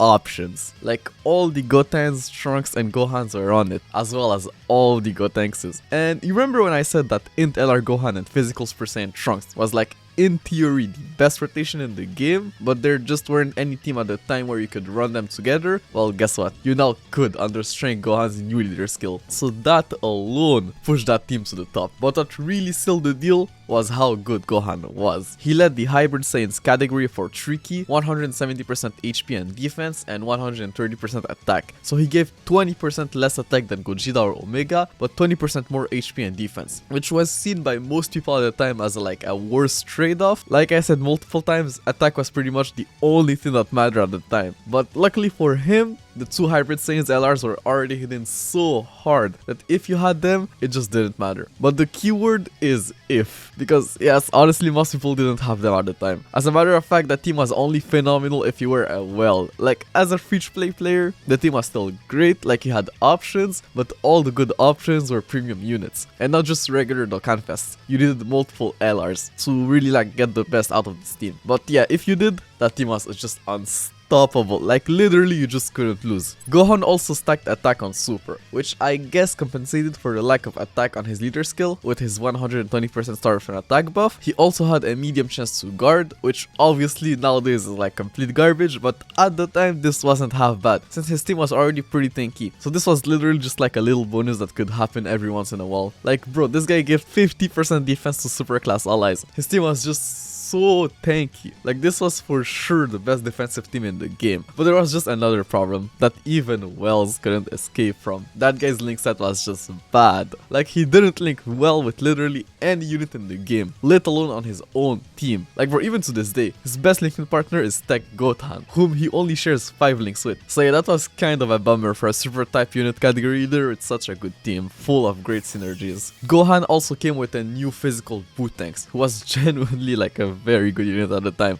He could seal on Super, an ability that actually just got better with time as you'll see, but not only that, he was I think the first ever extreme physical unit to be able to seal, or honestly just the first viable extreme class unit to be able to seal. So that meant that you could actually run him on physical Omega's team, probably the best extreme class team at the time. Honestly just the extreme physical type as a whole was crazy at the time. It's insane. Omega is so fucking good. Yes, like extreme physical, it's absolutely mind-boggling that you're gonna be able to put this guy on a physical cooler team. Like, there's no debate anymore at that point that extreme physical will be the best team in the game, I think. Like, it's absolutely insane how good Omega is. But yeah, this guy was also a debuffer, reducing the defense of super class enemies by 50% and gaining 100% attack at the start of turn. So he could also do some decent damage. His link set was pretty meh honestly, just like not as bad as Gohan's, but still not the greatest link set. Like you weren't activating something like over in a flash on a villain team, you know, which was like his only key link. But other than that, he was pretty solid. Fun fact, but if you remember exactly a year before, on September 1st, 2016, we had the awakening of the SR Strength boot tanks alongside the Ing Bohan, who could also seal on Super. So this guy was kind of like the upgraded version of his 2016 counterpart. As for Strength Gohan's banner, it honestly wasn't the greatest banner, like it wasn't bad, it featured some decent characters. It's just that Dokkan Fest on the banner didn't really work that well with Gohan, but to be fair, no characters at the time paired well with him. His banner also came with a new SR Ultimate Gohan, who wasn't good at all. Like sure, for an SR he was okay, but those days were gone. He was mainly just used as SA fodder for his Dokkan Fest counterpart. 3 days later, they released the first ever special category banner, a banner that exclusively featured characters of a specific category, something that they couldn't really do with Gogeta or Omega, since their teams were so limited. But yeah, the banner wasn't half bad. It had your typical 3 rounds of discounted guaranteed SSR multis and some decent filler SSRs. Like nothing crazy, but enough to make a team that could easily breeze through most Dokkan events. This banner also came with some new awakenings. Physical Super Saiyan through Teen Gohan was actually pretty decent. He greatly raised his attack on Super for 1 turn and gave all allies on rotation 35% attack and defense, making him pretty much the best unconditional support type unit in the game. You couple that with his decent link set, and that guy was exactly the type of unit you wanted on Gohan's Hybrid Saiyan team. A week later, they teased the update 3.7.0. They were going to do some UI changes like dividing the event tab into different categories, adding a shortcut to the Baba shop in the main menu, and letting you see the uncropped version of a part of a unit's kit. So some decent quality of life changes. The next day, they released an Autumn Harvest special login bonus campaign, giving some Dragon Stones, Awakened Medals, support and training items. Another day later, and it was already time for a new new campaign. It came with your typical Logan bonus campaign, so there was actually 2 Logan bonus campaigns running at the same time, which I think was a first if I'm not mistaken. Anyways, we also got some new luxury missions where players could get up to 7 stones by awakening characters. The Dokkan event stages would also have their Super 2 stage stamina cost cut in half for the duration of the campaign. Because yes, if you didn't know, the Super 2 stage had a stamina cost of 50 at the time. And they also announced a bunch of new banners that would be coming in the following days. At the same time, they also released the update 3.7.0, which added the UI changes I talked about earlier. The next day, they released another Dull Race banner, which by that time you already know meant a new LR, as well as some new awakenings. LR Trunks and Goten introduced a new type of leader skill, giving 4 key and 100% HP attack and defense to super AGL characters, and 2 key and 70%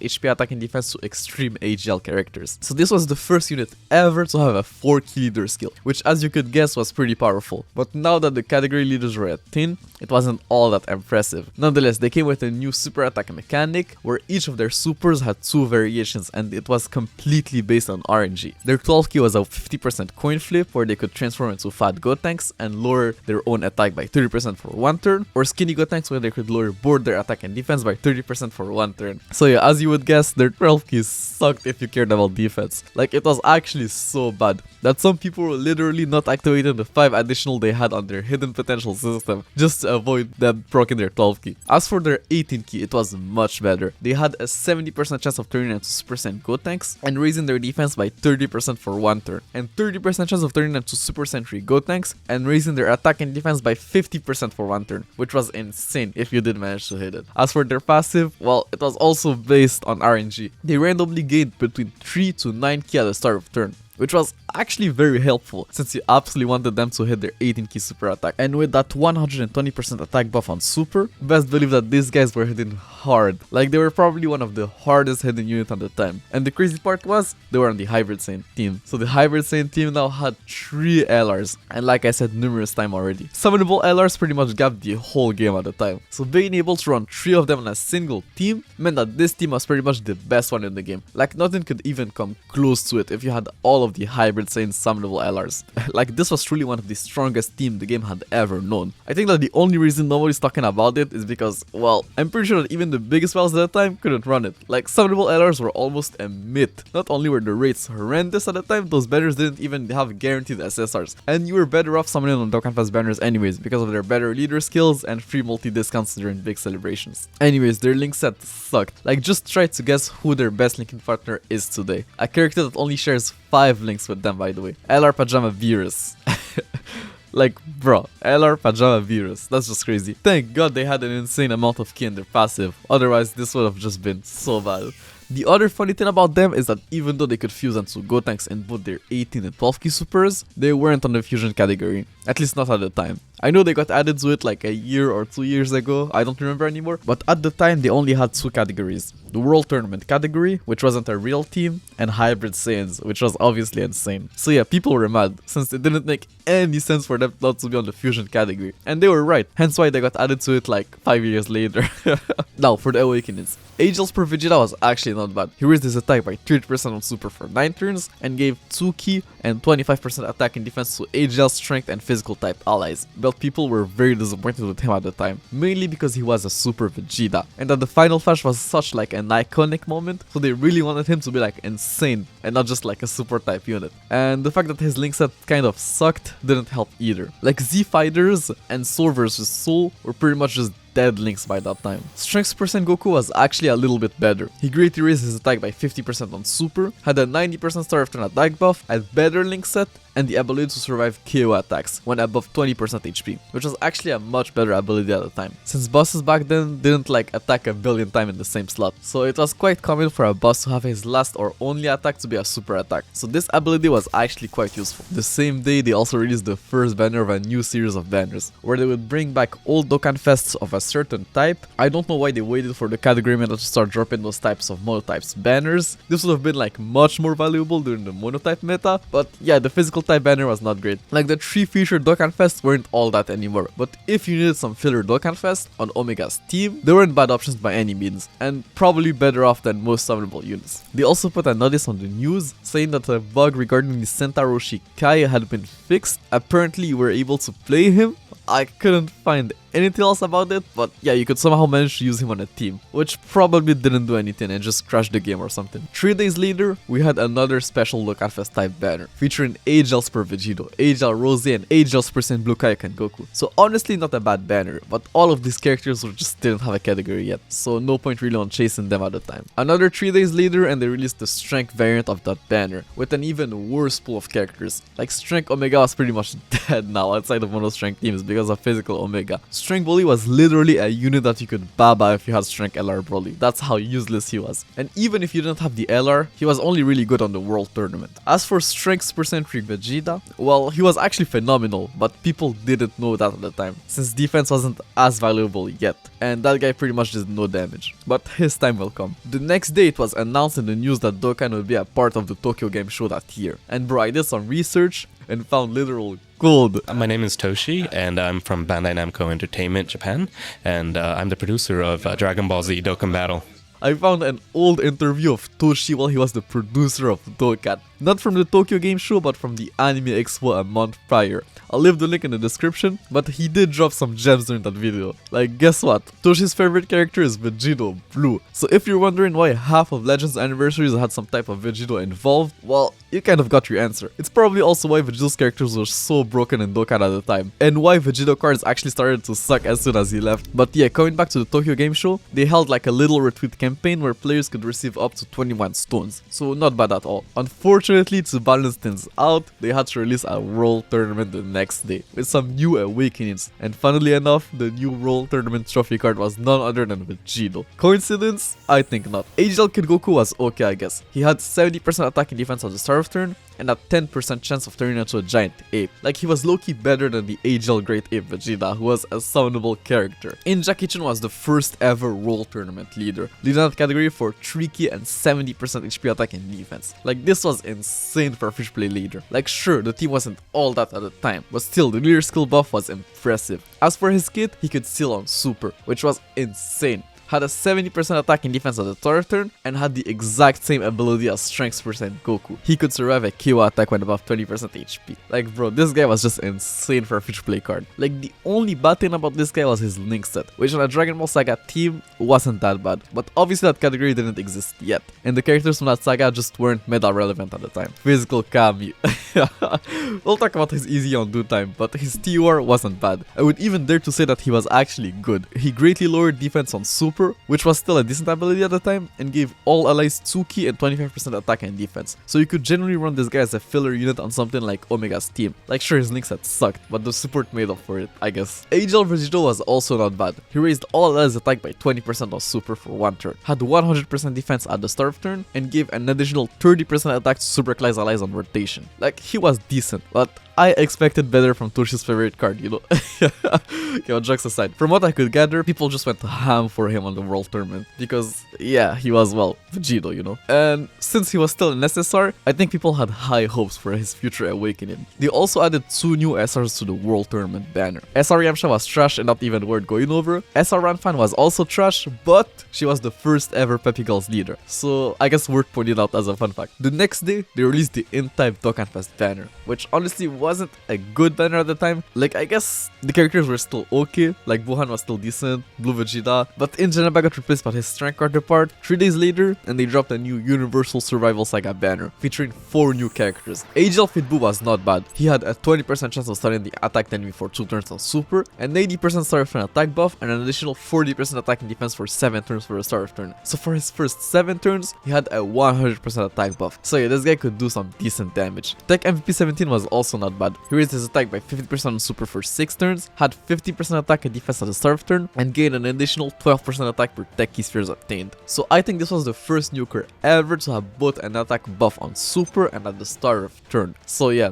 best believe that this guy was dishing out some decent numbers at the time. Strength Topo was just like the other two, not a bad card. He raised super class allies attack by 25% on super, which was weird because people expected him to be like an extreme class character, but no, he actually debuffed extreme class enemies defense by 50% and raised super class allies attack and defense by 30% at the start of turn. So as a support type unit, this guy wasn't bad. His link set was just horrible at the time, since he was the only Pride Trooper card and one of the very few units to have the Tournament of Power key link. But those issues were fixed with time. Physical Borgama was probably the worst card of the bunch at the time. Like sure, he raised his defense by 30% on super for 6 turns and had a 10% chance of turning into a giant ape at the start of turn when below 80% HP, but his link set absolutely sucked and the attack buff just took too long to ramp up. Like he had to get hit 6 times to max out his passive. It was still okay though, just not as good as the other cards. They also dropped a new story event featuring a new farmable free-to-play unit. Physical Goku was the first ever Universal Survival Saga leader, meaning that this team was officially a tin, and that at some point in time, a new summonable character was going to lead that category. But as for the card itself, it was not good at the time. Like he was only an SR, and even though he gave 2 key to Universe Survival Saga category allies, that category was extremely limited at the time. So for now, he kind of sucked. They also at the time released the Tech type Dokkan Fest banner, which was actually not bad. Like Tech Gotenks were still very good if you didn't have his physical counterpart, and Tech Golden Frieza was a super bad word monster, as you'll see later on. It wasn't something worth summoning for. You were probably just better off saving your stones for category leaders. Talking about category leaders, they teased the next Dokkan Fest a day later, and it looked like it was going to be a new Angel Frieza. The next day, they actually added the battlefield medals into the Baba shop. You could actually now get them with green gems. So this was, I guess, good news for new players who pulled LR Gohan and still couldn't awaken him. At the same time, they also announced a new login bonus campaign, a Dragon Ball Super anime login bonus campaign, and some sort of exclusive Google Play cashback campaign. So something crazy was right around the corner. So they really wanted to make it look like buying stones was like a good deal.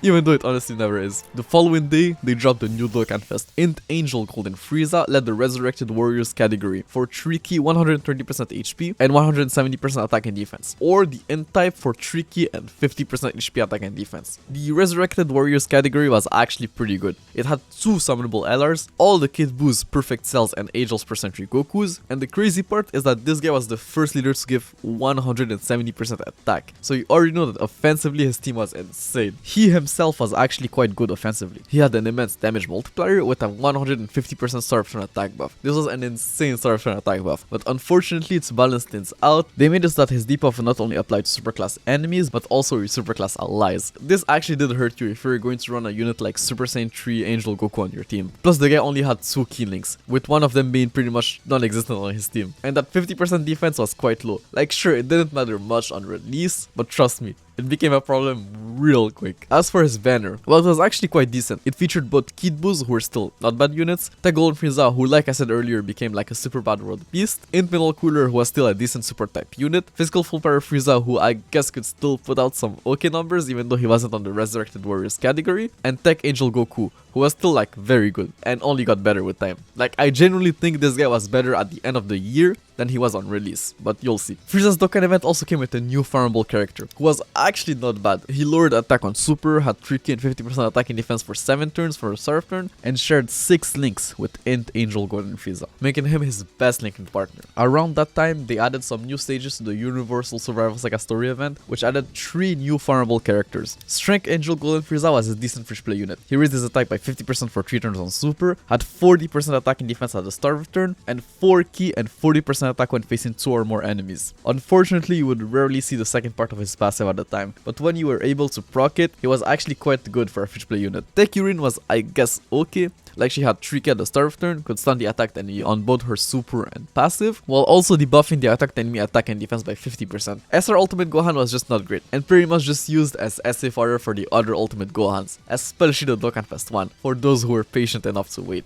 The month of October started with the Resurrected Warriors category banner. Obviously the banner wasn't anything crazy, but if you were a new player who just pulled Int Angel Golden Frieza and needed some units to fill out his team, characters like AGL Golden Frieza or Physical Person Bardock were not bad bad options by any means. 4 days later and they teased Dragon Ball Super's next episode, saying that the episode 110 was going to be an hour-long special, and they told players that to celebrate that broadcast, they were going to give every player 5 Dragon Stones that day. They also teased some new stages to the Universal Survival Saga story event, and that the free-to-play Goku was going to Dokkan Awaken into Goku's new form. That'll be shown in the next Dragon Ball Super episode. The day has come. They dropped Int UI Goku right after the episode. Like literally right after. I could only imagine how hype this was at the time. Just imagine, you've just finished watching absolute peak, and then you open Dokkan, and the unit is right here on the summon tab. Like, bro, like, how did people save money that year? They just dropped too many things. The Super Saiyan 4s, summonable LRs, Super Gogeta, Super Saiyan 4 Gogeta, and now UI Goku. That was just crazy. Anyways, Int UI Goku came without the Dokkan event. People didn't understand why at first, but quickly came to the conclusion that whatever he was going to Dokkan Awaken into hadn't been shown in the anime yet. But obviously that didn't stop people from dreaming a little bit too much, thinking that this guy was going to awaken into some sort of LR, which would have been cool and crazy, but don't forget that Toshi was the producer at the time. So best believe that the only chance people had at the time of seeing an LR Ultra Instinct Goku was on a garbage banner with horrendous rates and like some special awakening medals that could only be obtained by summoning on a different banner. That was the only way he was going to be in Dokkan. Jokes aside, Int UI Goku was actually pretty strong for an SSR. He introduced the Realm of Gods category into the game, leading it for 2 key and 120% HP attack and defense, or the Int type for 2 key and 40%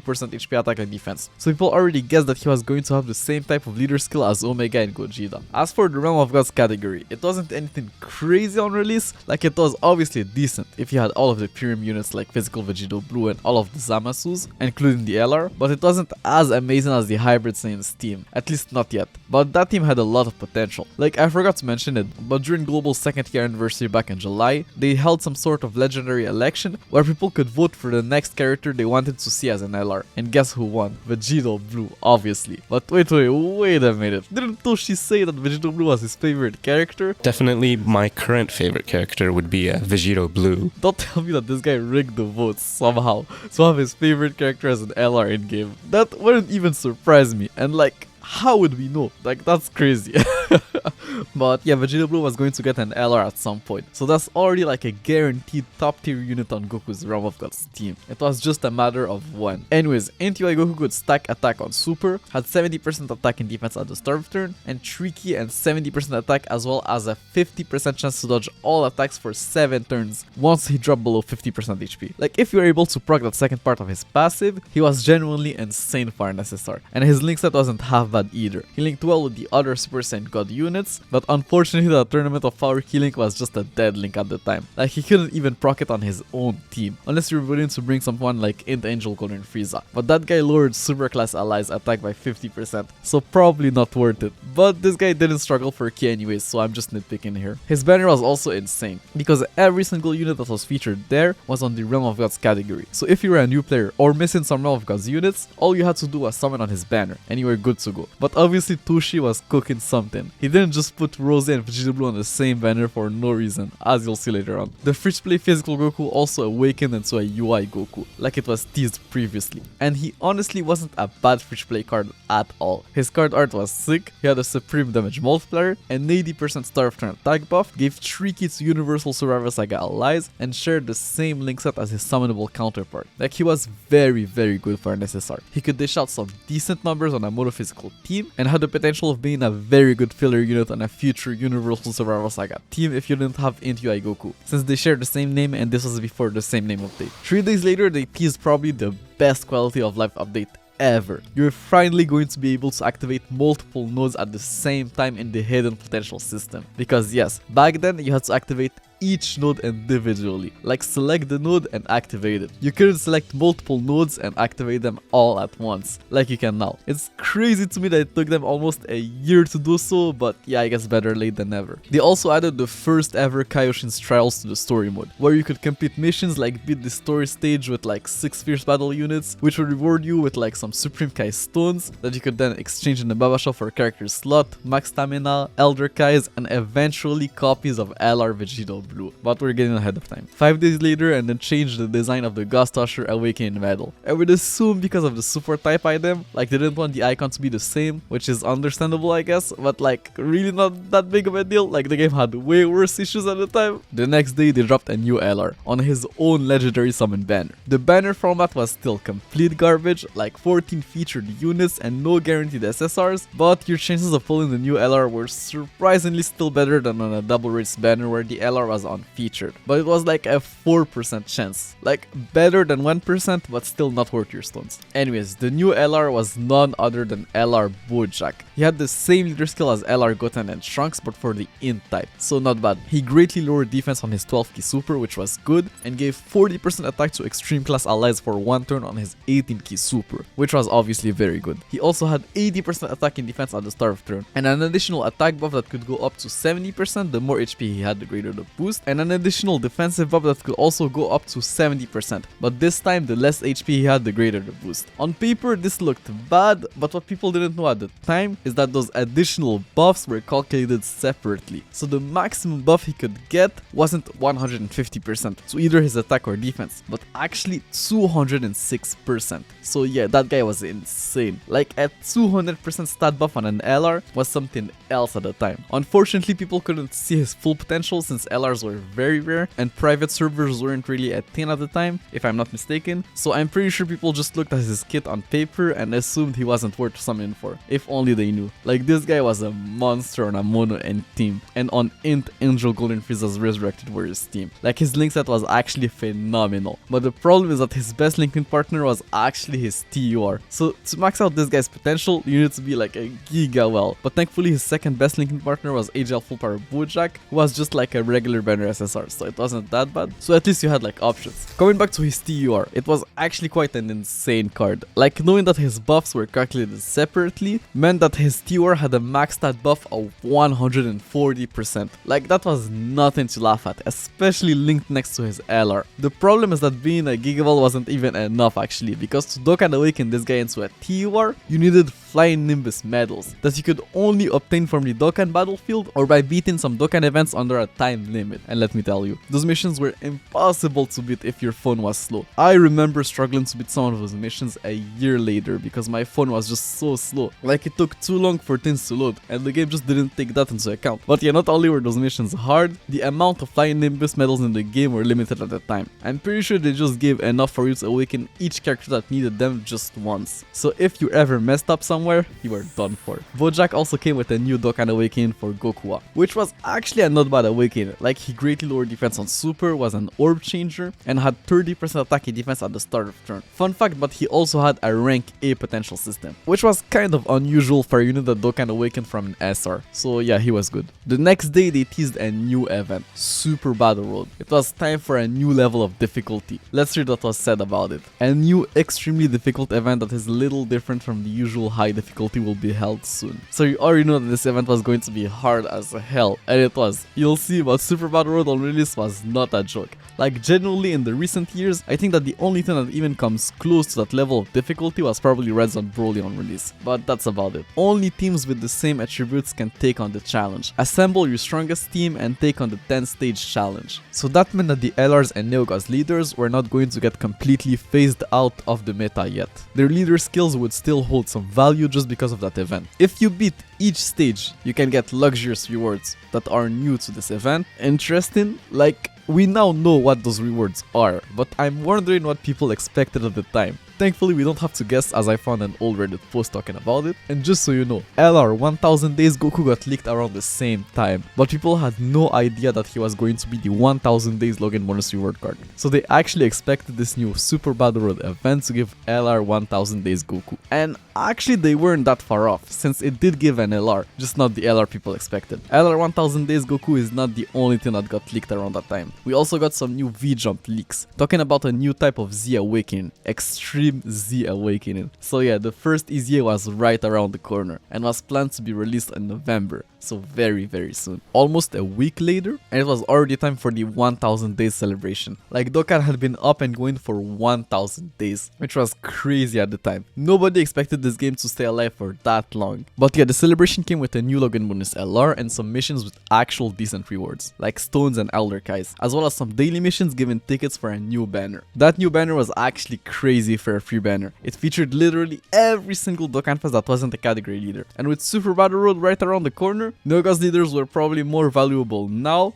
than they ever had been. So yeah, this was an insane free summon banner. As for the new LR Spirit Bomb Goku was insane. Like this guy was probably the best unit in the game, or at least in the top 5. His leader skill was crazy beyond belief. He gave 3 key and 100% HP attack and defense to anything. So you could literally just run anything you want on his team. Well, on paper at least, because you needed 2 of them to do so. And not many players, if any, actually had him at the time. Like, don't forget that you had to log in every single day since the very first day the servers were up to have him at the time. His 12 key raised all allies attack by 20% for 1 turn, and his 18 key raised all allies attack and defense by 25% for 1 turn, which was very good. He also had 77% attack at the start of turn, and gained an additional 7% attack and defense while also recovering 7777 HP per key spheres obtained. So he was a nuker, but with LR stats. Like, you already know how insane LR in Super Saiyan Gohan was. And like, sure, this guy was slightly worse offensively, but he was way better defensively and actually had some decent utility. Like, that healing ability was very useful on something like the Boss Rush event or even Super Battle Road, which came not so long after. The next day, they gave a Dokkan Awakening to B-Pan, and yeah, she was pretty solid. She had a 25% chance of turning the attack enemy on Super for 2 turns, recovered 30% of the damage she dealt as HP, and had a high chance of gaining 50% damage reduction at the start of turn. Like, honestly, the healing alone was crazy. And since she could super early at 9 key, stun on super and tank like 50% of the times, yeah, it just made her actually insane on the Boss Rush event. Like, she was built for that event. Another day later, they teased the first ever EZA in the news. The whole EZA thing was actually explained on the V-Jump issue of that month, so everything that was said in the news had already been leaked like a week prior, but yeah, it was going to be crazy. Another 2 days later, they teased the next Dokkan Fest, and it looked like it was going to be a new Vegito. Like, bro, you can't make this up. Toshi telling us that Vegito is his favorite character, and then dropping a Vegito a month later, then another one the next month. That's just crazy. The next day, and Super Battle was now officially endgame. Probably the hardest event that the game has ever known. Like, the thing with hard events nowadays is that if you have the best units in the game, they're honestly not that bad. Like, for example, the Goku and Frieza fight is a complete joke if you have Teki by Goku and Beast Gohan. But back then, you could literally have all of the best units in the game, like legit the best monotype team, and still not be able to beat one of those stages. Like, I kid you not, some of those stages were literally impossible on release. There simply just weren't enough good units of that specific type to beat them. Actually, it was so hard that I found this Reddit post of some guy who legit thought that Super Battle Road was glitched, and it was a trap to ban modders. And it got 157 upvotes. Like, people really thought that this event was so hard that the only way to beat it was by modding the game. Like, this was just crazy. On the other hand, I think one of the main reasons why everyone found Super Battle Road to be that extremely difficult is that up until now, most events could just be brute forced if you had like very strong units. But for the first time in Dokkan history, you just couldn't do that. Even if you were like a well with absolutely everything rainbowed, like how hard could a unit hit was not the only metric that mattered anymore. You now had to see if the unit had any type of defensive capability or even utility. Like, units that could steal and stun were absolutely goated in Super Battle Road. Nonetheless, some people actually did manage to beat it on release. Like, for example, Talon. He barely won the Super Tech stage with pretty much the best team you could bring there. Or even Truth, who beat the Super Int stage with also one of the best teams you could bring there, with an insane amount of RNG on his side. Like, just look at that, bro. Dodge! Dodge! Ultra Instinct, play that theme, baby! Dodge! Dodge that shit again. No, he didn't dodge! Get an additional Gogeta. Oh, Gogeta! It's not enough. The boo is so tanky. Oh, he got a crit too. No. He dodged the super. Oh, wait. Oh, yo, Gogeta, we're gonna win. Yo, Hang on. Hang on. Gogeta might have touched the suit. We might have won. Wait. Wait. Gohan? Okay. As long as Boo does not super Gohan, I think we're gonna win. I think we got it. Okay, go ahead.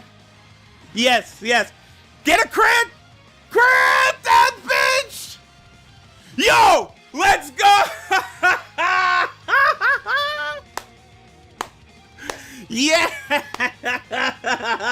Ultra Instinct, baby! Like bro, those were big YouTubers at the time who had most of the best characters in the game with dupes, and they still needed an insane amount of RNG to only beat one stage each. But some people came up with some crazy team ideas to beat some of the stages that were deemed impossible at the time, like the Extreme In stage. You remember when I said that we'll talk about this guy again? Well yeah, some people figured out with his leader skill, you could pretty much just not take damage there, which was one of the biggest problems of SBR. Like those enemies were just hitting so hard, so if you could somehow find a way to get their damage, you were good. Like with a debuffer like Int, Demon King, Piccolo and Rotation, enemy super attacks were literally doing double digit damage. The only problem is that with this strategy you needed time bro, like a lot of time and a lot of patience. Like look at that, this guy took 3 hours to beat that stage, 3 hours. Like sure, you couldn't take damage, but you also couldn't do damage. So now the question is, was any of it worth it? Like what were the rewards? Well, each cleared stage gave 5 stones and a Victory's Light item that you could exchange in the Baba shop for a new type of monotype Grand Kais or Zenny. Those new Kais were literally just Elder Kais that you could exclusively use in a specific type. I remember beating those stages like a year later and using those Grand Kais to strengthen the characters of the types that I still didn't beat. Like one win only gave you 2 of them, but those were just so rare at the time that this was actually good and way better value than the Zenny option, an option that I bought way too many times. Like I'm sure I'm not the only one who made that mistake. Like bro, Zenny was just something you had to grind for at the time, and it just sucked. You were also given copies of a new LR by clearing those new stages, which was impossible at the time. But thankfully one of the mission only required you to beat any of the stages 20 times. So if you were at least able to beat one stage consistently, you were good to go. But unfortunately that Gohan wasn't all that. Like LR SPR Gohan had an insane leader skill, giving 3 key and 77% HP attack and defense to all types, which was very good.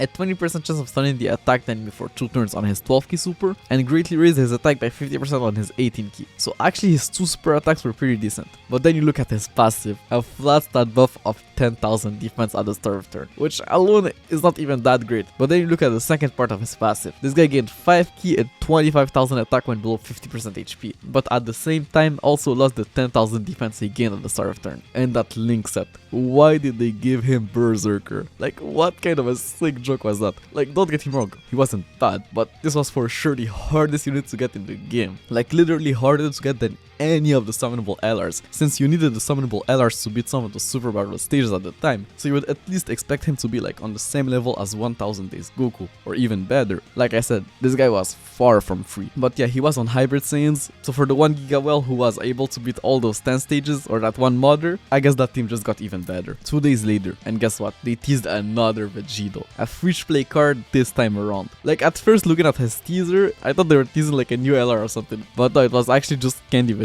I'm pretty sure this was the first free-to-play unit ever to have an actual event teaser like that, like an event teaser similar to the Dokkan events once. Anyways, the next day it was time for the first ever Halloween celebration. It brought a new Dokkan Fest Super Vegito and a new free-to-play Candy Vegito, and more. Physical Super Vegito introduced the Majin Buu Saga category into the game, giving the same amount of stats as LR Strength Ultimate Gohan. I guess that just like the Hybrid Saiyans team, they were afraid to give that team 170% attack. And honestly, I'm not surprised. Just look at that. That team was just insane. You had so many good units, like 4 LRs, with 3 of them being phenomenal, and so many Dokkan Fests. Like this team was not a joke, and Vegito himself was not joking either. He raised all allies attack by 30% on super for 1 turn, had 50% damage reduction against normal attacks while countering them with tremendous power, had a decent link set, and gained 10% attack per attack received, up to 100%. Like, this was the first counter unit to have attack on his passive. Like, you already know how broken Agel's Provisional was on release, and that guy had no attack on his passive. So you can already imagine how much damage this guy was doing. Like, he was without question the hardest hitting TUR on release. It was just crazy. And since he could also tank normals, he was an SBR beast, as long as obviously he didn't eat a super. But unfortunately that guy fell off so fast, as you'll see later on. Like, I kid you not, but I think that Agel's Provisional was arguably like a better unit than him like 4 months later, but you'll see. Fun fact about him, but this guy's SSR was actually shown in the first ever Dokkan Battle trailer on Global, which is crazy to think about because at the time Agel's Provisional wasn't even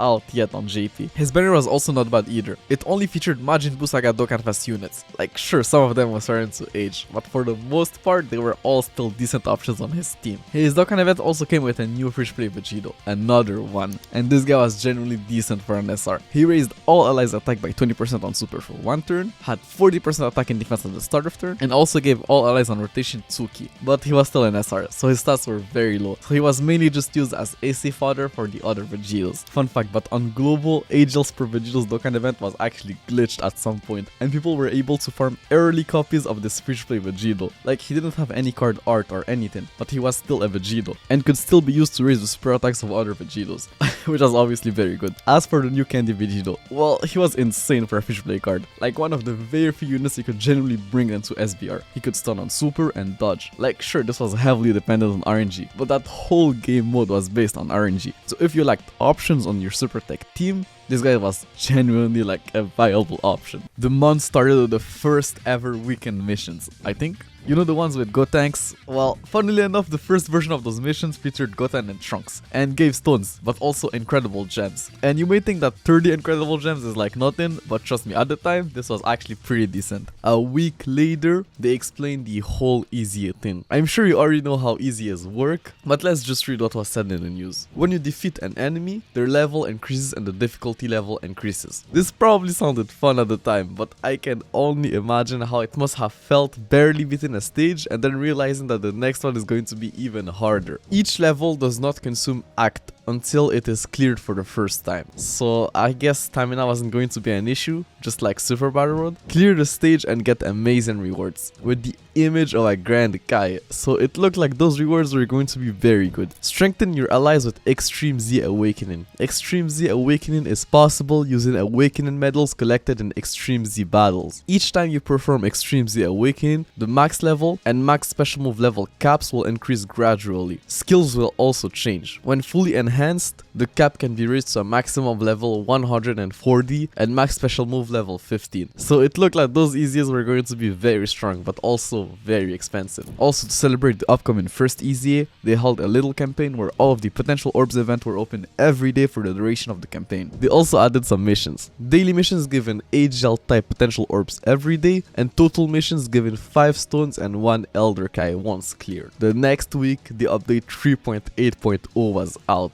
And as you would guess, this is pretty much just the update that added everything related to the upcoming new EZA event. At the same time, they also dropped a new banner, introducing Kefline to the game. And for those who know, this is where the infamous 300 stones incident came from. On release, the banner's rates that were displayed were false, which was extremely illegal in Japan. Like, they are very serious about those type of things. Like, there's no margin for errors there. You can display false rates. So even though this got quickly fixed, they had to refund players all of the stones they used on that banner, as well as an additional 300 stones as an extra compensation. Like, this was insane at the time. 300 free stones, even if you didn't touch the banner. Like, honestly, with the post 40th anniversary free stone inflation, this today would have been more like 1,000 stones. Just imagine logging in one day into Dokkan and just seeing 1,000 stones in your inbox, but only on JP. So you can guess that global players were furious and cried about it for literally years. I think people only stopped mentioning it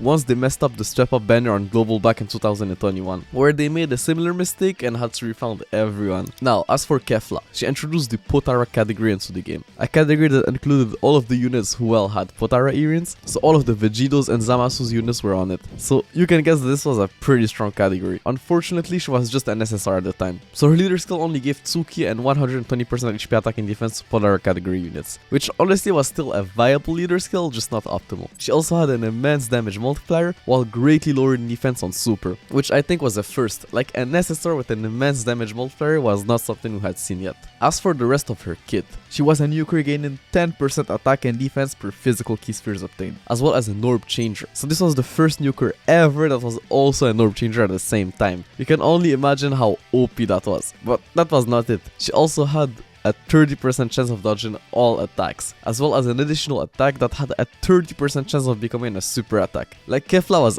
absolutely cracked for an SSR. So cracked that people couldn't even believe this girl was going to awaken at some point. Like, how crazy was her TUR going to be? Her link set was also not bad, like not the greatest at the time, but she linked well with the other Kel and Cauliflas, who were both featured on her banner. A banner that only had 5 featured units, with a guaranteed SSR per multi-summon. So your chances of pulling Kefla were pretty high on her initial banner, which was good, but probably still not worth your stones since she was just a regular banner SSR. The next day there were some new updates regarding Kefla's banner incident, and guess what? They showed the part of the code that caused the issue. I thought I could escape my data structures and algorithms nightmare that winter break, but I guess not. So yeah, the game is actually coded in C++, which, if you didn't know, is, I'm pretty sure, the best language to code games with because of like pointers and memory management stuff. Like, I'm not gonna bore you with the details. So almost a week later, the first EZA event was officially in game, with its own campaign to go alongside it. It had obviously the new EZA event, some new login bonus rewards, and some new banners. I know I said that Super Battle was probably the hardest event Dokkan has ever released, but I just remembered how difficult Super Saiyan 3 Goku's EZA was at the time. Like, the last few stages were literally impossible if you didn't have Int, Angel, Gordon, Frieza. Because yes, Goku was weak to Resurrected Warriors category enemies, but had additional damage reduction against characters who weren't either Extreme Int or Extreme Tech. So not only were you forced to bring characters from a certain category, they had to be Extreme Tech or Int. So it was only beatable if you were a well. Just look at Truth. He struggled, but did manage to beat it first day with the best team you could run at the time. Bam! Hold that dick, Goku! Let's go! Ha! Like, he had Int Angel Golden Frieza, Int LR Bojack, and Tech Golden Frieza, units that made the EZA significantly easier, especially the Golden Friezas. Like, not having the Resurrected Warrior leader made that event so much harder, to the point that it wasn't even worth it, probably honestly just impossible. Like, don't forget that the Extreme Tech Neogas leader was Tech Super Sentry Broly. Like, sure, he could do damage, but one attack from Goku and you were dead. And you know, when I said that Int Angel Golden Frieza's low defensive buff became like an issue real quick, well, I was talking about this. Bet you wish you had 100% in Angel Golden Frieza right now. Yes, I do. How good would AGL Kid Buu or Fat Buu be? Not good at all, because if they get supered, they'll get hit for 100,000 damage like Frieza's about to be right here. Yeah, see, that's why if you get supered on a unit that's not LR Bojack or a tech unit, you're done. Like, he just couldn't take a super here, and with him being the only Resurrected Warriors leader, yeah, it just made everything way harder than it had to be. Damn you, Toshi. But I guess this was all worth it, because Goku's EZA was absolutely insane. His leader skill got upgraded to a God's leader, so he had the same leader skill as Angel Super Vegito now. His super attack damage multiplier went from Supreme to Immense at SA 15, and just so you know, SA 15 Immense was literally a higher damage multiplier than SA 20 Mega Colossal, which was crazy at the time, because his stats also got buffed. And don't forget that the original Dokkan Fest had rank S potential systems, so this guy was pretty much just an LR now. Like, he was literally on the same tier as summonable LRs, and we didn't even look at his kit yet. He went from a 100% start turn attack buff for 7 turns to a 120% start turn attack buff for 7 turns, with an additional 70% defense at the start turn. So yeah, they didn't give him much attack on his passive, but with the SA15 immense damage multiplier and easiest stats, he was hitting hard, like very hard. Goku also came with an EZA banner, the first ever EZA banner. Like, I guess the banner was okay if you didn't have Angel's Super Sentry Goku, and Texel was a decent option against his EZA, but this banner would have been so much better if the 2 other featured units were Int Angel Golden Frieza and Tech Golden Frieza. Like, this would have been an actual decent banner worth summoning for. The next day, they announced a new story event featuring Raditz, and also said in the news that some of the items in the Baba shop would have their limit reset. So for example, the Elder Kais that you could buy with incredible gems. Well, if you bought them all, now you were able to buy them all again, which I guess was cool. another day later, and the Raditz story event was out alongside a new Super Dragon Ball Heroes banner. The new story event came with a new free-to-play Raditz. He introduced the low-class warriors category into the game, a very bad category, hence why his leader skill buff was like very good for a free-to-play unit, like 4 key, 40% HP and defense, and 80% attack. That's kind of an insane leader skill, but the category was so limited and the characters were so bad, so it's not surprising at all. What was surprising about him is that his super attack was an AoE super, meaning this guy was the first free-to-play unit to be able to AoE super. This was a godsend for the World Tournament, if you're a new player or simply didn't have any of the strength brolies, because bro, his passive was built for the World Tournament. He had 50% attack at the start of turn, and 6 key and an additional 30% attack in defense when facing multiple enemies. Like that 6 key meant that you just couldn't miss a super with him in the World Tournament, but obviously his damage was not as good, like his stats were very low, and he was still better than most units there, like an AoE is better than no AoE in the World Tournament. So yeah, a very good free-to-play card. As for the new heroes units, Angel Darkness Toa was actually built for SBR. She lowered the attack on super, gave 2 key and 25% attack in defense to extreme class allies, and gave an additional 50% attack to extreme class allies when below 30% HP, while also recovering your HP to full at the same time. So she basically was an upgraded version of Angel Whis. That free sensu was just so valuable in SBR, and getting below 30% HP was something that happened quite frequently in that game mode. But just like Angel Whis, her links weren't the best, but the support kind of made up for it. Angel for Sentry Trunks, even though not built for SBR, was still quite decent. He raised his defense by 30% for 6 turns on super, had 60% attack in defense at the start of turn, disabled the enemy's guard and had a high chance of guarding all attacks, so yeah, I guess he could get pretty tanky after a couple of supers. Not a bad card at all. In Super Sentry Gohan was a more offensive version of Super Sentry Trunks. He raised his attack by 50% on super for 6 turns, had 60% attack in defense at the start of turn, plus an additional 60% attack on super. Above that was calculated separately, so on super that guy had a 156% attack buff. So yeah, that guy was putting up numbers. Their banner was also pretty decent, like it's a heroes banner. The only SSRs featured and unfeatured on the banner were heroes characters. With the guaranteed SSR per multi-summon, your chances of pulling one of the new cards were very high. A week later and the next Dokkan Fest was already teased in the news, and it looked like it was going to be a new Bardock. At the same time, they also dropped some missions, given a decent amount of incredible gems. Those missions were part of a new campaign, an adventure themed campaign, which doesn't make sense since the headliner of the celebration was Super Sentry Bardock, but yeah, Bardock dropped the next day with some new awakenings. In Super Sentry Bardock introduced the Super Sentry category into the game, a category that was very limited but also very strong at the same time. He led that category for 3 key, 130% HP, and 170% attack and defense, or the Super Int type for 3 key and 90% HP attack and defense, I guess to compensate for like how limited the Super Sentry category was. But yeah, as you would guess, given 170% attack to Super Sentry characters, who were for the most part hitting pretty hard already, meant that things were about to go crazy real fast. Bardock had 30% chance of sealing the attacked enemy for 2 turns on super, 100% attack and defense on super, and gave super class allies 40% attack when below 70% HP. Like, you've got to understand, he was a category leader, leading a category for 170% attack, while also potentially being able to give an additional 40% attack to the whole rotation. And you run 2 of them on your team since he was the leader. His team was simply the hardest hitting team in the game and for a long time. I remember seeing that team still being in the top 5 a year later, like it was crazy. And bro, Bardock had both over in a flash and prepared for battle. Add that to his potential support, and this guy was like an S tier option on every team he could be run on. He truly was a goat. His banner was also crazy. It was the first banner ever to have 2 category leaders featured in it, him and Int Angel Gordon Frieza, who was a must to beat Super Sentry Goku's easy. So just for those 2, the banner was already insane. But then you add Tech Angel Super Sentry Goku, who was now better than ever on Super Sentry Bardock's team. Like, he was one of Bardock's best linking partners, sharing 4 links with him.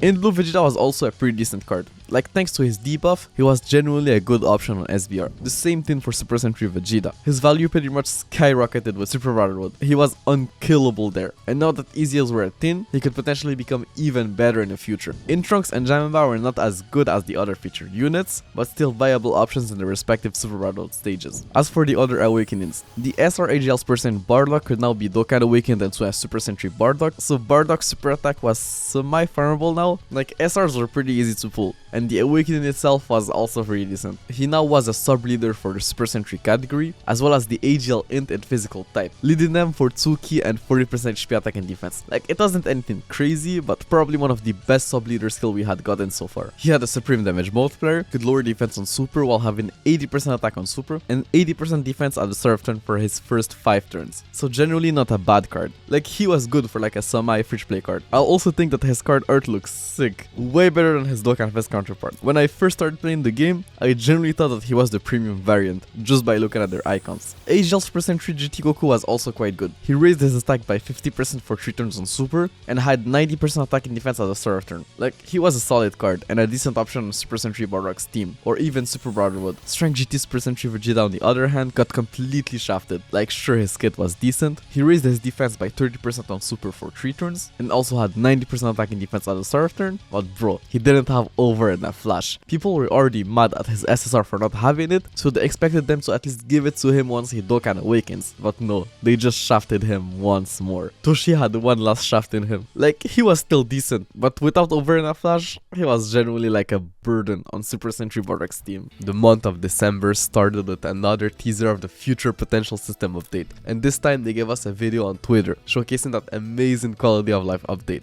Like, we were finally going to be able to activate multiple potential nodes at the same time. It's actually crazy that it took them a year to do so, but like I said previously, better late than never. A week later, it was already time for another World Tournament, and a new World Tournament LR. So it looked like Int LR Piccolo has officially been replaced as the local World Tournament reward card. As far as I know, he was still available in the World Tournament banner as an unfeatured SSR, but that was the only way you could obtain him moving forward. The new World Tournament LR wasn't as good as LR Piccolo was on release, but still an LR nonetheless. They had a 20% chance of stunning the attack enemy for 2 turns on their 12 key super, and a 25% chance of doing the same thing on their 18 key super. So I guess this was decent for Super Brotherhood. They had 10,000 attack when their key was 8 or more, 10,000 defense when their key was 11 or more, and an additional 10,000 attack and defense when they had 14 or more key. So a total of 20,000 attack and defense when above 14 key. Like, it wasn't bad, but it wasn't anything crazy, especially for an LR. That would take almost a year to rainbow for a regular player. And their link set was also not great, so that didn't help. Like, honestly, for the most part, this wasn't a great LR. But just for a free play card, they were good, and could help you in the Super AGL Super Brotherhood stage if you had no better option. The World Tournament also added some new units to the World Tournament banner. Intian was honestly not bad for an SSR. He raised his attack and defense by 30% for 6 turn on Super, had a high chance of launching up to 2 additional attacks, and each attack had a high chance of becoming a super attack, so this guy could potentially super up to 4 times within the same turn. But like the other Dragon Ball Saga cards, he was cursed with a terrible link set,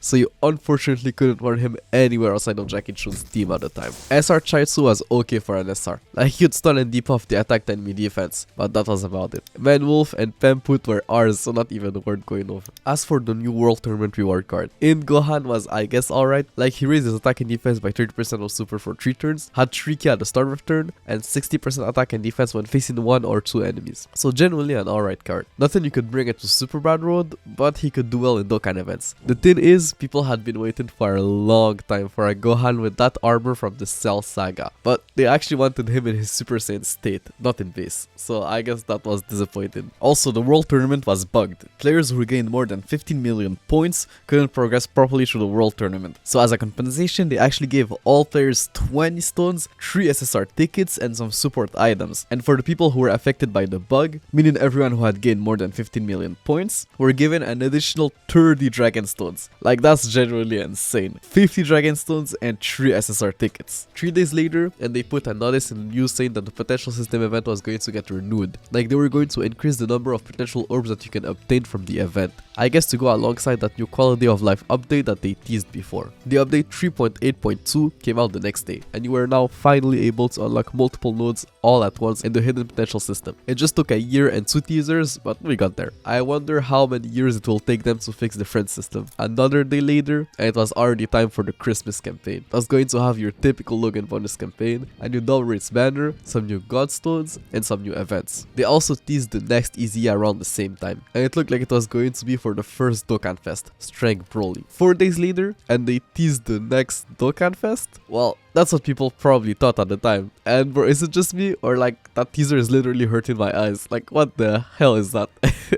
Anyways, Tapion was out the next day. He was just a regular banner unit featured on a new double rates banner. He introduced the giant form category into the game, leading it for 3 key and 150% HP attack and defense, and also increased the maximum number of times the units on his team could turn into a giant form by 1. So genuinely a very good leader skill. But the thing is, that team had 10 characters at the time. 10 characters. So your options were very limited. But for sure it was a fun team if you had like enough giant form characters to run it. And yeah, Agel Tapion was a phenomenal super modern unit. He lowered attack on super, had 50% damage reduction at the start of turn, which means you just needed a Whis or Icarus active for him to pretty much be invincible, and even without items, he could still tank decently well after lowering the enemy's attack a couple of times. And when you drop below 50% HP, he also gained 150% attack and 50% defense, so he was even tankier and could now put up some decent numbers. But the crazy part was that he could also transform into Hero Dokkan once per battle, so you could potentially have 3 turns of invincibility at least once every battle. Like, you had no idea how broken that was. It's actually thanks to this guy that I beat my first SBR category stage. Like, he was just so good.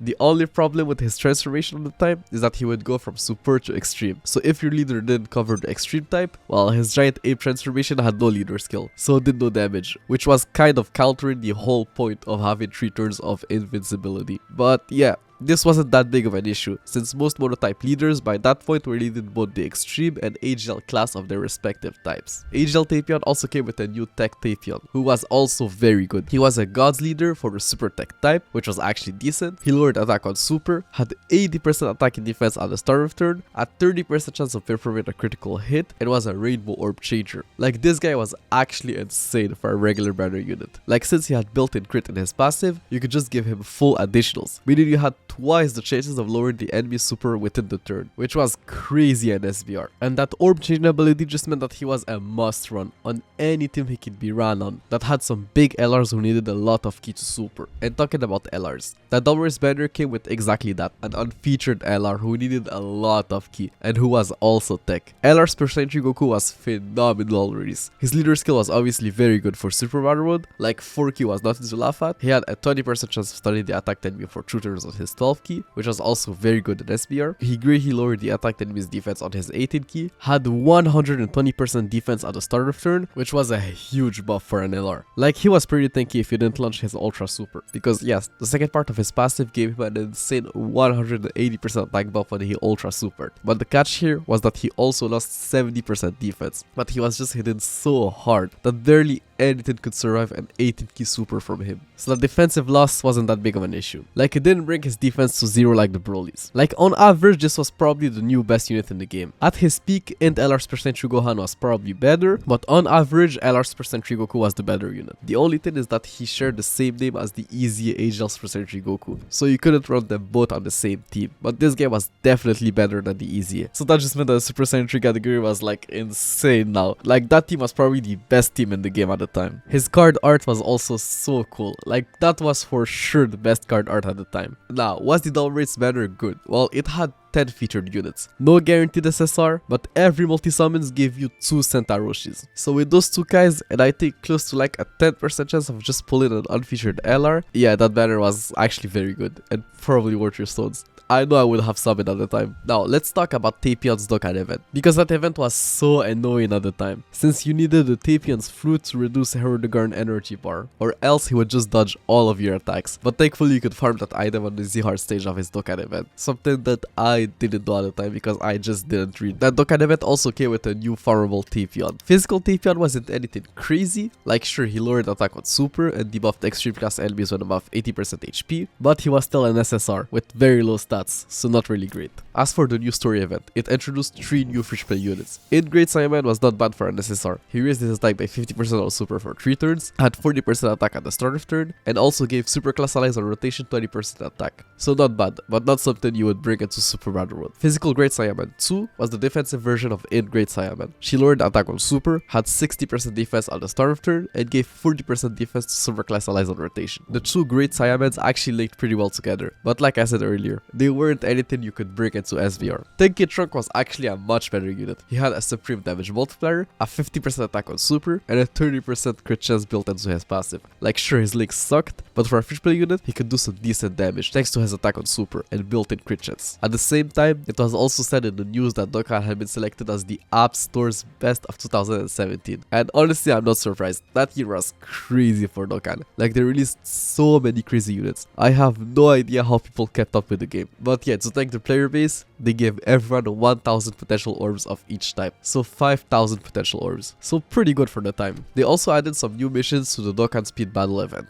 I don't know what happened to that event, but I'm pretty sure that's the last time we've ever heard anything about it. As for the gold stone, now that easies were a thing, I genuinely think that the free red stone had more value than the paid blue stone. Like, we saw how crazy the first easy was, so people only assumed that the other ones were going to be at least on the same level, if not better. The next day, the game had hit top grossing. They didn't give any stones, just 3000 AGL and tech type potential orbs, which I guess was still good. Almost a week later, and it was already time for the New Year celebration. And let me tell you, that celebration was insane. They really ended the year with peak. They basically started the celebration with an insane login bonus campaign, giving at least 2 stones every day until the end of the year. We then had the easy of Strength Broly, a very strong easy. Broly went from having a mass damage multiplier to a supreme damage multiplier, while also raising his attack by 50% on super for 3 turns. Add to that the stat increase and the SA15, and he was already looking pretty damn good. But then they gave him 80% attack and defense when attacking. Like, this was a very good buff for a unit that pretty much had LR stats rainbowed. He was definitely a beast, but unfortunately LR Broly was still better than him in the World Tournament due to his built-in additional super attack. So just like the easiest Super Saiyan 3 Goku, this guy was only good if you didn't have his LR counterpart. As for his Easy event, it was hard but definitely easier than Goku's Easy. He was weak to the Hybrid Saiyans category, a category that wasn't as limited as the Resurrected Warriors one. And the thing is, the AGL type was so good that you could generally just brute force his event with a mono AGL team. Like, it wasn't easy, but definitely doable if you had the right AGL cards. Like, AGL Tapion was a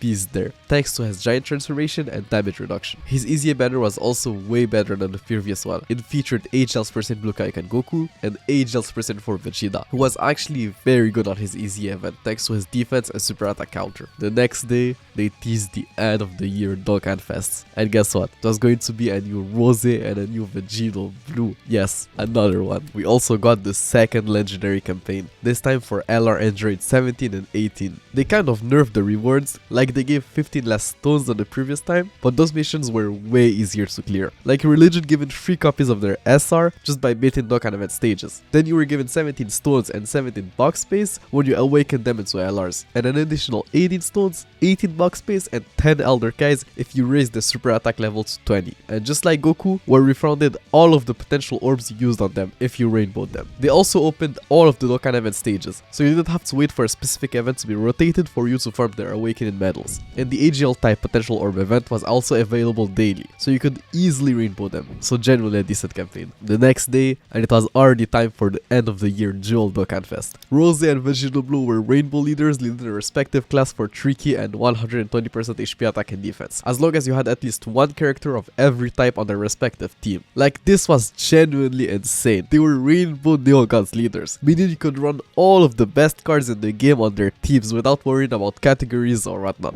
And bro, they were phenomenal units by themselves, so that helped a lot. Tech Vegito Blue was the second unit ever to be able to stack defense on super, right after Strength Dokkan Fest Cell. But unlike Cell, this guy had built-in additionals in his passive. He had a great chance of launching up to 2 additional attacks, and each of them had a medium chance of becoming a super attack, while also building up his attack by 15% up to 150% with each attack launched. Like, you've got to understand, this guy was the APT god for years to come. Like, he was legit top 1 in every APT tier list for like a year straight. Like, he was really the GOAT, at least damage wise. But the crazy thing is that Rose was arguably, possibly even better. Strike Rose was an SVR beast, and probably the best extreme class utility unit the game had known so far. He raised the extreme class allies attack by 30% for 1 turn on super, had 120% attack at the start of turn, debuffed super class enemies attack and defense by 20%, and gave extreme class allies on rotation 3k and 50% defense. Like bro, that super type buff coupled with his amazing link set pretty much made him a staple on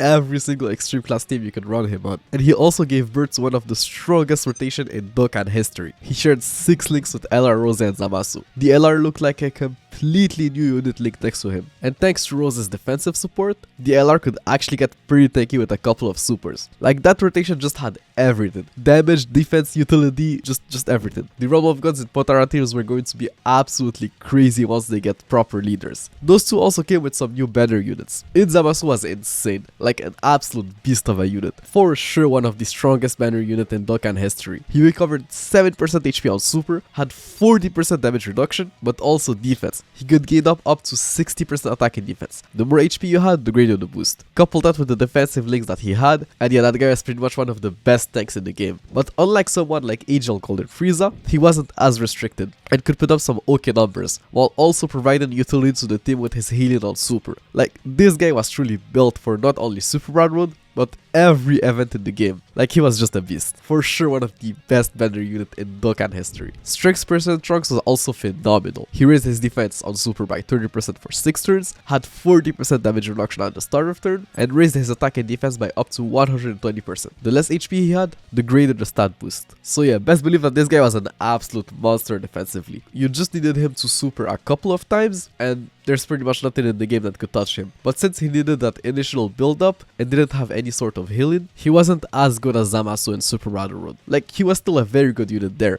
just not turn 1. You need to wait for him to super like a couple of times for him to actually be great there. But he was a god in the Legendary Goku event like 2 years later. This just shows how well that unit aged. Honestly, those two guys were really some of the best bannering units we had seen ever during a Dual Dokkan Fest in the entire history of the game. It was crazy. Now, as for their banners, they both had your typical 3 multi-summons, get 1 free discounts for a week straight, but unfortunately still no guaranteed SSR per multi-summon. Vegito's banner was honestly quite good. It featured Strength Ultimate Gohan, it was still insane, Strength Super Saiyan for Goku and Physical Super Sentry Gotenks, who were some of the best Neogods leaders, Angel Super Sentry Goku, who was now better than ever thanks to his Easy, and Tech Beerus, who obviously wasn't that great anymore, but he was going to Easy at some point, and could honestly still help you in Super Road with his Rage form. Rose's banner was also pretty good. It featured Physical Omega Shenron, who was still one of the best Extreme Class TUR, and 3 Neogods leaders. Like, Broly sucked, but Android 17 and Physical Cooler were still quite good. I would even say that Android 17 was better now than on release, thanks to his damage reduction. Like, he could cook an SBR. And Physical Goku Black was decent on Rose's team. Like, he shared 6 links with Strength Rose, so not a bad option. Fun fact about Rose's banner, but on release the banner image featured the TUR of Super Sentry Broly, which was extremely misleading, because it made players think that if they summon on the banner